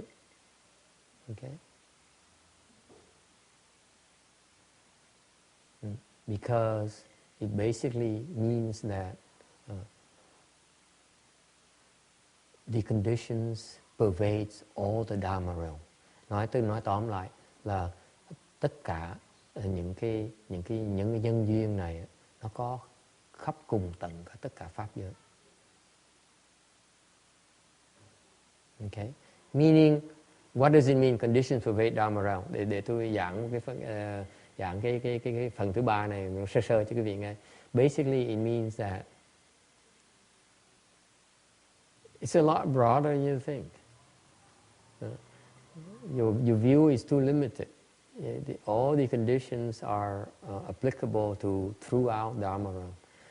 Tại cái tâm chúng ta hơi eo hẹp, chúng ta chỉ lo cái mà chúng ta thấy thôi, chúng ta biết thôi, không biết rằng có những cái nhân duyên này nó áp dụng cho khắp tất cả pháp giới luôn, không có sự phân biệt. There's no discrimination. Okay. For those who have shallow roots, they should focus on the West, Western Bliss Pureland. Những cái người mà căn cơ không được cao đó, căn cơ hơi cuồn đó, thì nên chỉ cần quyết tâm mà vãng sanh Tây phương cực lạc là đủ rồi. Okay? Those of us who are not very, very sharp, which can simply aspire for rebirth to the Western Bliss Pureland. That's good enough. That's all we need to do. Cái người căn cơ thấp á, chỉ cần cầu vãng sanh Tây phương cực lạc là đủ rồi. Okay, that includes me. I see people looking at each other, and that's you, and me too. Okay, I aspire to be reborn in the Western Bliss Pureland myself. Tôi cũng vậy, tôi chỉ xin cầu được Tây phương cực lạc thôi. So I belong to the shallow roots group. Okay. For those who have short roots, có những người có căn cơ cao hơn. Okay. Then there's no need to renounce the Western Bliss Pureland, and go and seek much more Pure Lands, more perfect, more better, or many more Pure Lands. Thành quý vị, những người mà căn cơ cao đó thì đừng nói là cũng không nên coi thường cái Tây phương cực lạc, mà nói là chắc phải có căn cơ tôi là cao, là tôi phải có những cái trình độ nào mà còn xứng đáng cho tôi hơn. Chứ còn mấy tụi cù lần như ông thầy Vịnh Hóa đó, chỉ thích tới cái Tây phương cực lạc, tôi không tới đó đâu. Please don't think that because a shallow root person like Master Yung Hoa, like here, who wishes to go with Western Bliss Pureland, and you have superior roots, therefore you don't deign to go to Western Bliss Pureland. You want to seek much better pastures somewhere else in the Dharma realm. Yes? You know, that Pure Land accommodates all levels of beings anyway. You can't be too high when you're going there. You can't be looking down on this. Yes, it's true. The funny thing here is that this by the way, finally I said, don't discriminate so much. Okay? Because he's discriminating between Pure Lands. That's what the bottom line is. He's saying, you know, why are you praising the Pure Land and why not the other Pure Land? So he basically says many Pure Lands. Why Western Bliss Pure Land? And so the answer, bottom line is, don't discriminate so much. Okay? With that kind of mindset, it's very hard for you even to get to obtain rebirth. Never mind by any Pure Land at all. To tell you the truth. Thành thật trả lời quý vị là những cái người mà cứ than nói là cứ chê này chê nọ, chỉ trích người này chỉ trích người nọ, chỉ trích nó tại sao ông thầy này ông Phật này chỉ tán thán mấy vị Phật thập sáu lục phương này chỉ tán thán, có Tây phương cực lạc cũng chỉ tán thán những tịnh độ khác. Thì cái tâm tư những người mà chuyên môn phân biệt như vậy đó, thì họ tâm hơi quá phân biệt. Thành chính cái bản thân, vì cái tâm đó bản thân họ rất khó mà đắc được vãng sanh, chứ đừng nói chuyện vãng sanh về Tây phương cực lạc. Okay. In fact, you see, when you discern between the sharp roots versus the dull roots, thì ra khi mà nói về cái căn cơ thấp với căn cơ cao đó, let me tell you, those who consider themselves to be superior roots, they will not frequent the places where the dull roots hang out. Let's face it. That's why they need to include a dharma to tell them, hey, don't think that you're so superior that the West is only for Western Bliss Pure Land is for lower roots, and therefore you will not belong, you not fit in. Okay? The Buddhas find themselves having to justify that to the superior roots. Nói chuyện khác quý vị, và cái cương vị người thầy mới thấy cái chuyện này rất thường xuyên. I see it happen a lot, too often. Like for example, I see people say, I'm a superior root, therefore I practice chant. I don't practice Pure Land. Pure Land is for inferior root people. Giống như tôi, vì thầy, tôi gặp nhiều người, tôi nói là, có nhiều người nói tôi là căn cơ tôi cao, tôi thông minh, tôi học giỏi này nọ, tôi người tài ba. Thành ra tôi chỉ tu thiền thôi, tôi không tu tịnh độ tông đâu. Tại tịnh độ tông là chỉ cho người căn cơ thấp thôi, hạ cơ thôi. Thành bởi Đức Phật cũng mấy độ sư thấy chuyện thông thường lắm, thành nói cho quý vị biết, mới trả lời nói là quý vị đừng có nghĩ vì người mà thường căn, thành ra coi là cái Tây phương cực lạc là chỉ cái chỗ cho hạ căn thôi, và đi kiếm mấy cái tịnh độ khác nó ngon lành hơn. Không có tịnh độ nó ngon lành hơn đâu.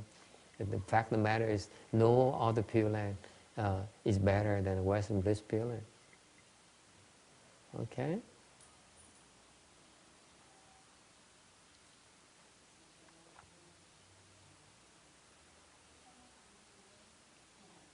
Any questions?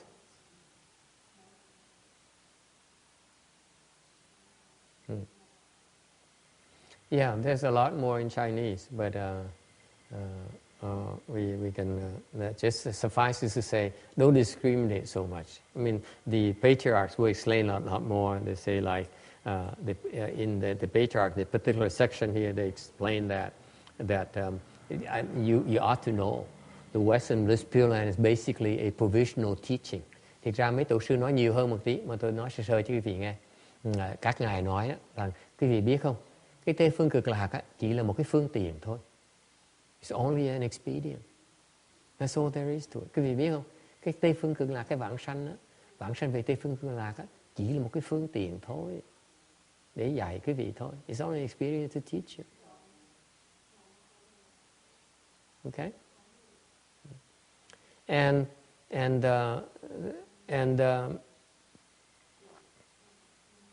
But it's because the living beings like to discriminate and are attached emotionally. Tại vì chúng sanh đó, đa số chúng sanh đó, thích phân biệt và có chấp trước, nặng cái tính tình chấp trước, cái tình cảm, chấp trước về cái tình cảm. Living beings are attached emotionally, okay, and that's why they should renounce all these attachments and realize that they should not discriminate so much. Thành ra chư tổ mới dạy rằng bớt cái phân biệt đi, bớt cái chấp trước đi, thì như vậy nó dễ vãng sanh hơn. Okay? Questions or comments? Yes. It's so worldly that it's so hard not to do that. You have to look at it every moment. Yeah. Có người nói là khó mà không phân biệt được. Làm sao mà không phân biệt được? Tại cái thế giới này nó dựa trên cái sự phân biệt. This is the way of the world, isn't it? We thrive on discrimination. We train to discriminate. We train our mind to discriminate. Mình đi học hỏi, tìm cái học vấn để mà phân biệt, để mà so sánh. Okay? So, what to do? Làm sao bây giờ? What do you do? We are expected to discriminate. Nếu ở trong cái cõi này mà không phân biệt, mà sao mà ở được? How can you possibly exist here if you don't discriminate?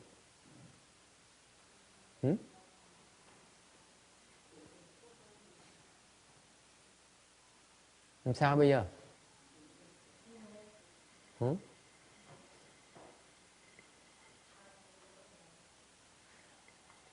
You cannot stop discriminating, but you should not discriminate when you don't need to. That's the advice. That's the approach. Cái xứ này đó, cái cõi ta bà này, mình không phân biệt không được. Nhưng cái quan trọng mà Đức Phật dạy là không phải quý vị không thể phân biệt, mà Đức Phật dạy là chúng ta lúc mà không cần phân biệt thì đừng có phân biệt.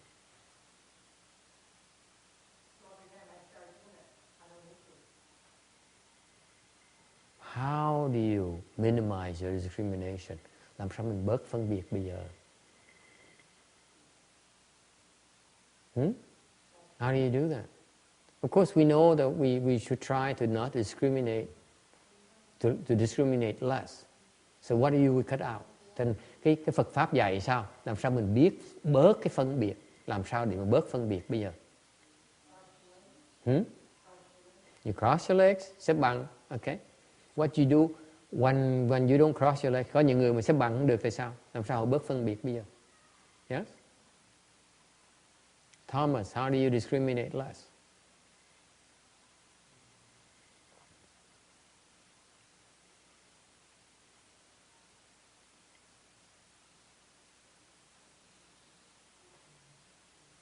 Du Ching, sao mấy nhau? How do you discriminate less? How do you discriminate less?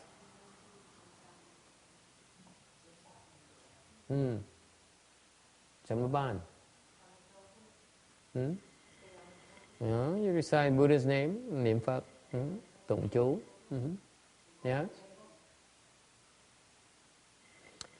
You discriminate. There's one discrimination that's inherent in all of us.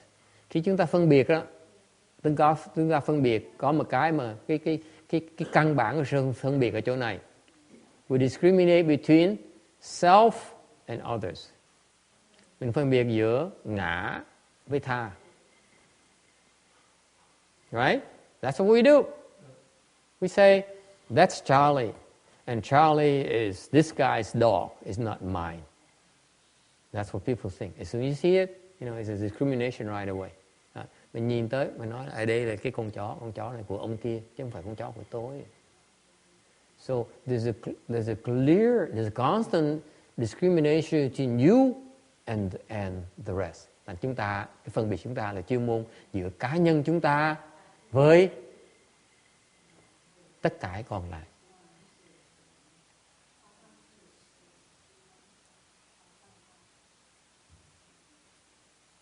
Agree? Quý vị đồng ý không? Does it ring a bell? Does it sound familiar? Huh? That's at the lower level. Most discrimination is always me and others. Cái mà phần lớn chúng ta không thoát được là cái phân biệt. Quý học cái tầng lớp mà thấp nhất là giữa ta với là chúng sanh. Us against others. Okay? So, then in order for us to reduce discrimination, then we can start by discriminating less about others. How's that? Thành chúng ta có thể bớt cái phân biệt bằng cách là bớt phân biệt cái của kẻ khác. Does it make sense to you or not? Why do you have to discern that Charlie, it belongs to him and it belongs to someone else? It seems to me it's such a waste of time. None of your damn business, right? Let's face it. You keep on looking outside. Cái vị chuyên môn chạy ra ngoài. Yeah. You always go outside. You go inside. That's how you discriminate less. Cái vị nghe không? So bottom line is that if you agree with me there's a constant discrimination in self and others, and you stop by discriminating less about others, then you go inside instead of going outside. Thành như ta vào trong thì bị chạy ra ngoài. What does it mean going inside? If it doesn't concern us, act dumb and deaf. Nếu như không phải chuyện chúng ta thì mình làm lơ. Right? I know somebody sent me email, said some of my friend needs help. I didn't read the email because I'm so busy this morning. Someone needs help. And okay. And my first reaction, it seems like it's the self and others here. Okay? Are they asking for help? If they don't ask for help, you don't help. Is it clear? They don't ask for help, we cannot help. That's help. That's inside and outside right there. That's one way for you to stop meddling, to stop that the barrier. That is, unless they initiate the request, we cannot help.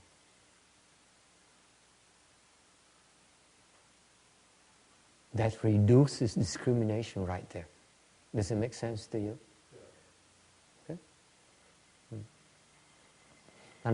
Thành ra tôi nói cái nếu mình người ta yêu cầu mình mới giúp được, người ta không yêu cầu mình chịu. Tại đó mình biết bớt cái phân biệt giữa người với ta ngay ở chỗ đó. Okay?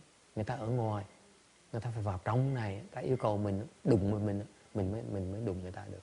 So you don't discriminate. You ignore them until they get inside of you. Okay? And so fundamentally the Buddha Dharma is goes back to the same core concept of do not go outside of yourself. That's how you reduce your discrimination. Thành ra cái Phật Pháp nó rõ ràng lắm, nó lui nó tới. Vẫn khuyên quý vị một chuyện là đừng có chạy ra ngoài. Okay? If you look outside, you look at people, you look at, oh, this is wrong, this is right, then you're discriminating. quý vị nhìn ra là quý vị phân biệt ngay lập tức. Yes. Well, it's just a few words, but it's a really big concept. But not knowing. Because in American culture, especially Christian dominated thinking, is you go looking for people to help. And you go, you help everybody to do things. You take meals in the jail, you do all kinds of things, without being asked to do anything. And that's considered a big value. I'm glad you asked. You brought it up. Ông nói là về cái văn hóa người Tây phương á, là có quan niệm là mình phải giúp người khác. Có nghĩa là mình vào tù ngục, mình giúp người tù nhân, mình tới giúp những cái người cần giúp đỡ của mình. Okay. Cái đó cái quan niệm rất là quan trọng về cái văn hóa người Tây phương. Okay. There's nothing wrong with helping others. Okay, it's a good thing to do. Mình giúp người khác rất là tốt. Okay, let me address that now. There are two issues here. It's okay to help others.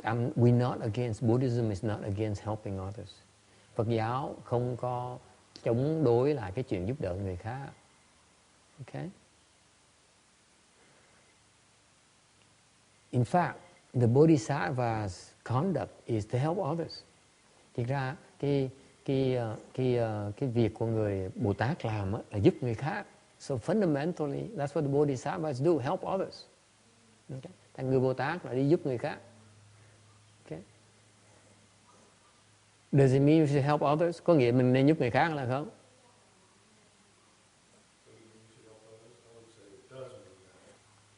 My reaction, my advice is that hold off on helping others until you know they are actually really helping others. That you can really help others. That's my advice. And tôi xin trả lời quý vị rằng là tôi không chê bai cái chuyện giúp đỡ người khác. Để tôi khuyên, tại vì đó cái hành động của cái đường Bồ Tát đạo. Nhưng đều tôi khuyên cái người quý vị nên cẩn thận, chỉ giúp người khác khi mình biết cách giúp người khác.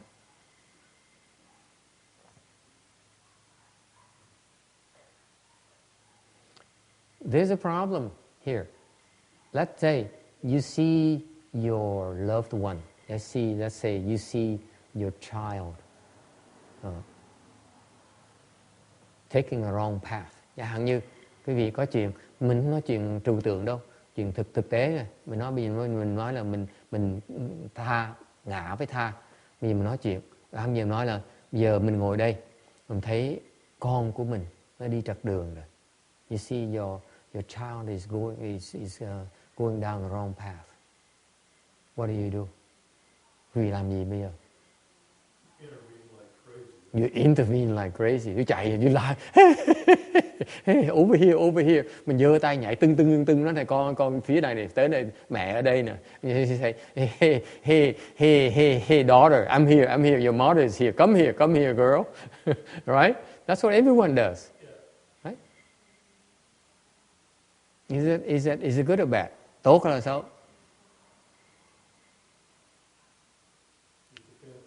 Như gì vậy mày? Sự tuệ bù tuệ. Nó hỏi thẳng ngay lập tức. Nó quanh nó co. Đúng là sai. You know she's wrong.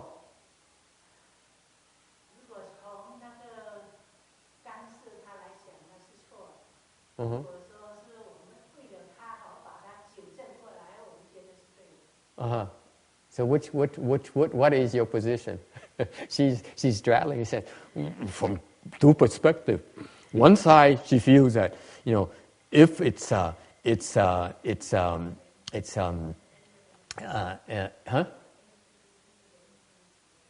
interference is wrong, but from her perspective, if she feels that she can, that she's concerned for your loved one is okay. So she's straddling. No, you have to choose one. 你需要选择一个，不可以 straddle What's straddle in Chinese? 如果说我们看到已经做错了，我们心里边啊，一条尺正啊，不求这个时候心里过不去。 now we're talking. That's what he's talking about. He says, oh, you meddle like crazy. You're not going to sit there and say, it's your life. I can't do anything about it, right? Yeah, how can you possibly sit there and say it's your life? I cannot do anything. Huh? Could you? Could anyone? Could anyone who can raise, okay, you can raise your hand. It says, it's your life. I'm not going to meddle. Raise your hand. Takes a long time there. Trying to learn that. I say you're wrong. Tôi trả lời cái vì sai. It's none of your damn business. I'm very consistent with my Buddhist principle. Tôi là theo cương vị Phật giáo, tôi rất rõ ràng. Tôi nói cái vì sai. Tại tôi nói là không phải chuyện quý vị. Tôi không chạy ra ngoài. Don't go outside. I just told you not to go outside. What are you doing going outside? So all my talk for 2 hours is amounts of beans? Đã nói cái gì không được chạy ra ngoài, vẫn chạy ra ngoài như thường. It's not your problem. It's your child's problem, not your problem. Yes. At what age does it become? Okay. We're coming to that. We're going there. Okay. If it's underage, it's your problem. But if they're mature already, it's no longer your problem. Nếu nó còn nhỏ tuổi là chuyện của mình. Còn nó đã trưởng thành rồi, không phải chuyện của mình nữa. Okay? Tex has a hard time with that. Ông da trắng ông hơi khó chịu một tí. It's your person, your loved one. How can you say it's your business, not mine? You tell me. How come? You're meddling. You are meddling when you're not asked. You're violating the primary directive of Captain James T. Kirk. You will not meddle into the culture of the country that you go and explore. It's a prime directive.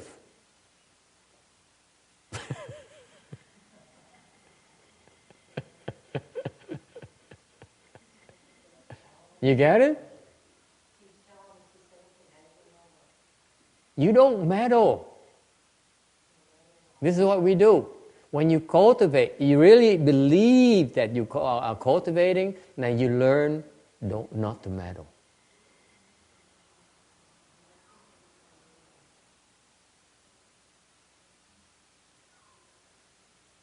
You have to wait until they ask, then you meddle. Mình phải đợi họ hỏi mình mới can thiệp được. It doesn't take long.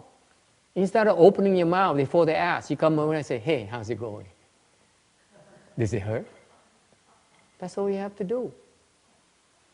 You see, I get around the problem right away. But why is it important? Why do I have to trick you and trick them into doing that? You want to make sure they are receptive to you before you meddle. You understand? Yeah. You make the same mistake. You jump in and say, hey, over here. You know, Dad is here. This is where it's good for you. He says, none of your damn business. If you do that before they ask you, will they pay you? Will they pay attention to you? Will they take you seriously? Chances are that they will not, because you're meddling. Quý vị hiểu không? Lý do mà tôi khuyên quý vị khoan can thiệp cái đã. Tôi đâu cấm quý vị can thiệp, tôi nói quý vị khoan can thiệp, tại vì phải đợi cho nó hỏi mình mới can thiệp. Tại vì nếu mình can thiệp sớm á, làm chọc nó giận, nó không nghe lời mình nữa. They don't listen to us anymore. This is what I see, that mistake being repeated over and over and over again. I know what's best for you. I know you're wrong. Will you listen to me, damn it? That's all everyone says, especially the fathers. Right? Yeah. And you violate the primary directive, you meddling, without being asked. And therefore, your meddling is unsuccessful. It's destructive. It becomes destructive. They will do it out of spite. They say, it's my life, it's my way, I don't care. Okay? Anyway, I stop right here because my time is right 2 hours on the nose. Any final questions before I close it? Hết giờ rồi.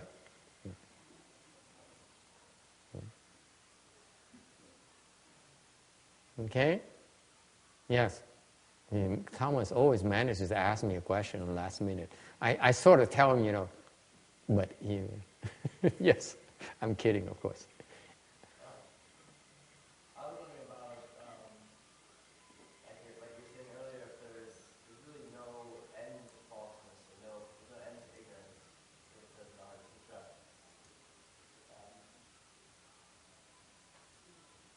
To some extent, when we always talk about, or even just the word ignorance is has such a negative connotation when we talk about trying to end ignorance, right? You put such a negative judgment on these things which are basically facts of life that ultimately are never going to end. Like, don't you kind of set yourself up to view something negatively when it's kind of unavoidable? Why are you so fatalistic? And this is a intellectual question, and it's a kind of debate question that's nonsense, because it's not about being negative.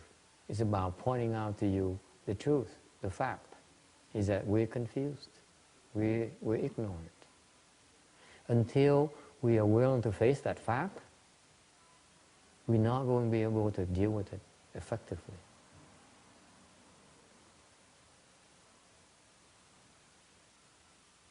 Okay? You have to call a spade a spade. It is ignorance. It's nothing else but ignorance. Why do you have to master something else? It is ignorance. It is very undesirable.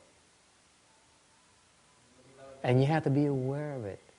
And the more you become aware of, the more you're aware of the various aspects of your ignorance, the more you are willing to end it. Why do you have to disguise it? There's something else more pleasant or less unpleasant. You're discriminating again. Okay? The Buddha calls it by its accurate name. It's ignorance. It's nothing else but ignorance. That's what it is. And opposite is enlightenment. It is darkness. Opposite is brightness.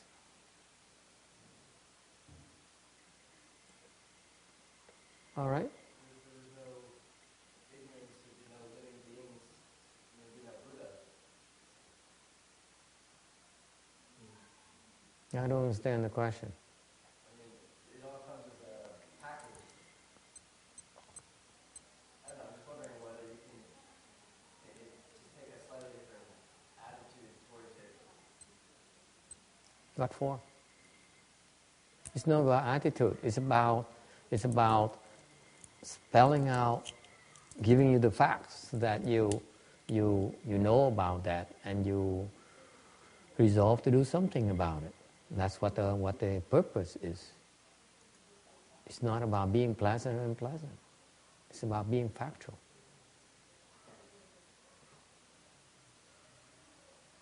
Okay? It's not easy. The point is well taken, because when you speak the facts, people are offended by that. Yes, there's a drawback on that. Okay? But because people are offended does not mean we should be afraid of it. You see, you understand that? Okay. It's very important and then understand this thing. You cannot compromise your value system because you're afraid that your value system is not well received. You cannot compromise the truth by calling it by a lesser name because it makes it more acceptable. No, it doesn't work like that. Okay? You have to stand steadfast, adhere to your principles, and not compromise. Okay? You have to adhere to the truth and be willing to pay the price for speaking the truth and sticking to those principles. And that is cultivation.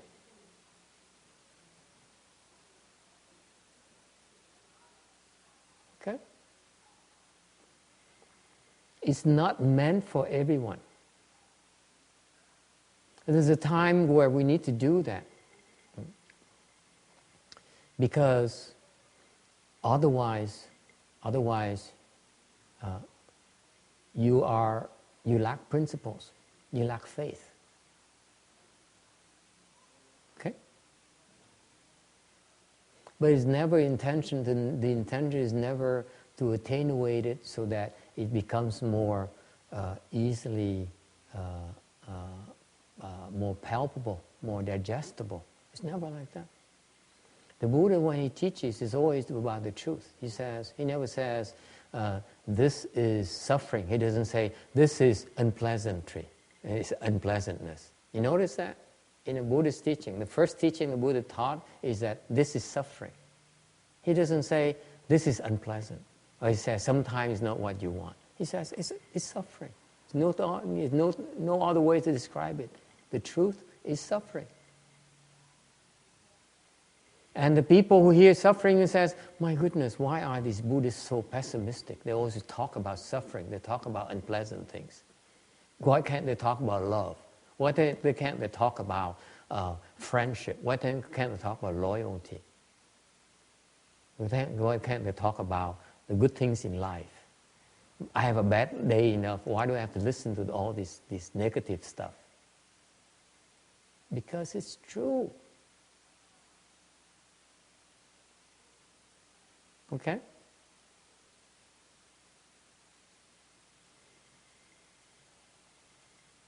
That's my personal preference, by the way. I'd rather speak the truth. I'd rather stick to the principles. When you do that, you have to be prepared to pay a price. Okay? For example, I frown at... I told myself when I first started, I told myself that when I preach the Dharma, how am I going to preach it? Do I tell them the way I learned it, the way I see it? This is the way when I first started. I asked myself, I said, when I begin to speak the Dharma, explain Dharma, do I explain in the way that's to the Caucasian, in a way that is more easily accepted to them? Or do I explain it the way I learn, the truth I learned from my teachers? Okay? I have that option. I have the option of softening the blow so that it's more easily accepted. And finally, when I started teaching, I chose to speak the plain truth. I'm going to soften it because I watched all the patriarchs, all the Bodhisattvas, and all the Buddhas. They spoke the truth. And I found that to be refreshing. I'd rather offend you. I'd rather lose you as a friend right now. But I'd rather you attack me. I'd rather you try to kill me. But I'm telling you the truth. Because if you succeed in killing me, in destroying me, in 10 more lifetimes, you realize I tell you the truth. I'm willing to pay that price. Because I need to be truthful to my beliefs, to my faith.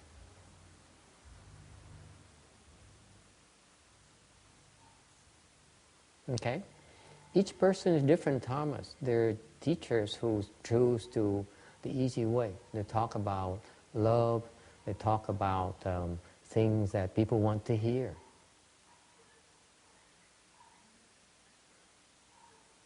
And there are a lot of people like that already. I don't need to be like that. You know? I don't worry about having a lot of people believe or accept what I say. Okay? I want to talk about the truth that will be unchanging. So that right now maybe only 5 people hear it and want to hear it. Next year will be 5 more. And then 10 years will be 50 people, 50 more people. But the truth over time accumulates. Okay? It will be unchanging. It will be helping truly help those people. Because I do not want to mislead you as a teacher. Okay? If I'm not willing to mislead you, then I must be prepared to pay the price for my daring to tell you the truth, my daring to stand by the principles.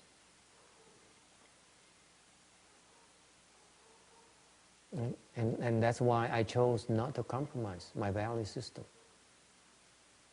That's all. It's a matter of personal choice. You all have to make the same make that choice yourself. Okay? I'm not telling you must do it the way I do. I'm just only sharing with you my beliefs, my faith, and my choice.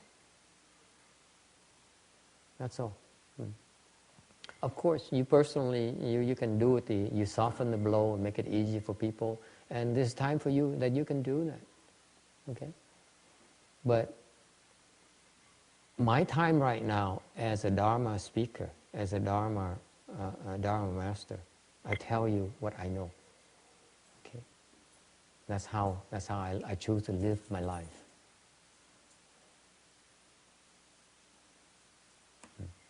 Okay. Any other questions? Ai thắc mắc gì khác nữa không? I think most of you understand the English part, so I don't need to translate that into Vietnamese. All right, let's stop here today. Thôi chúng ta ngừng lại ở đây. We're moving very well. We did 20, so we should have 3-4 more weeks. We'll be over. Okay, ta hồi hướng công đức.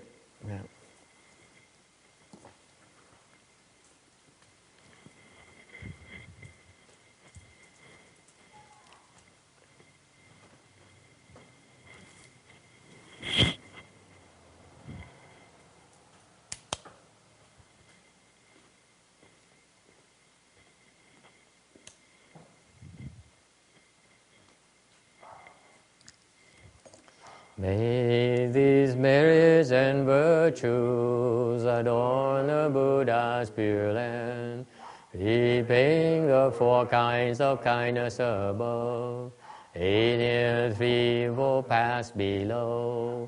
May those who see and hear all bring forth a Bodhi mind.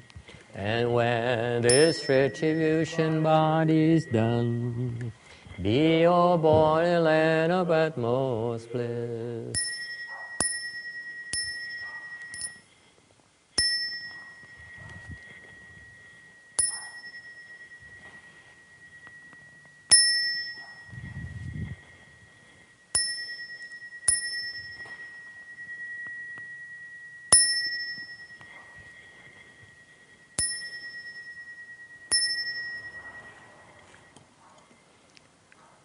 Nam mô Ta Chư Văn殊Sư利Bồ Sát. Nam mô Ta Chư Văn殊Sư利Bồ Sát. Nam mô Ta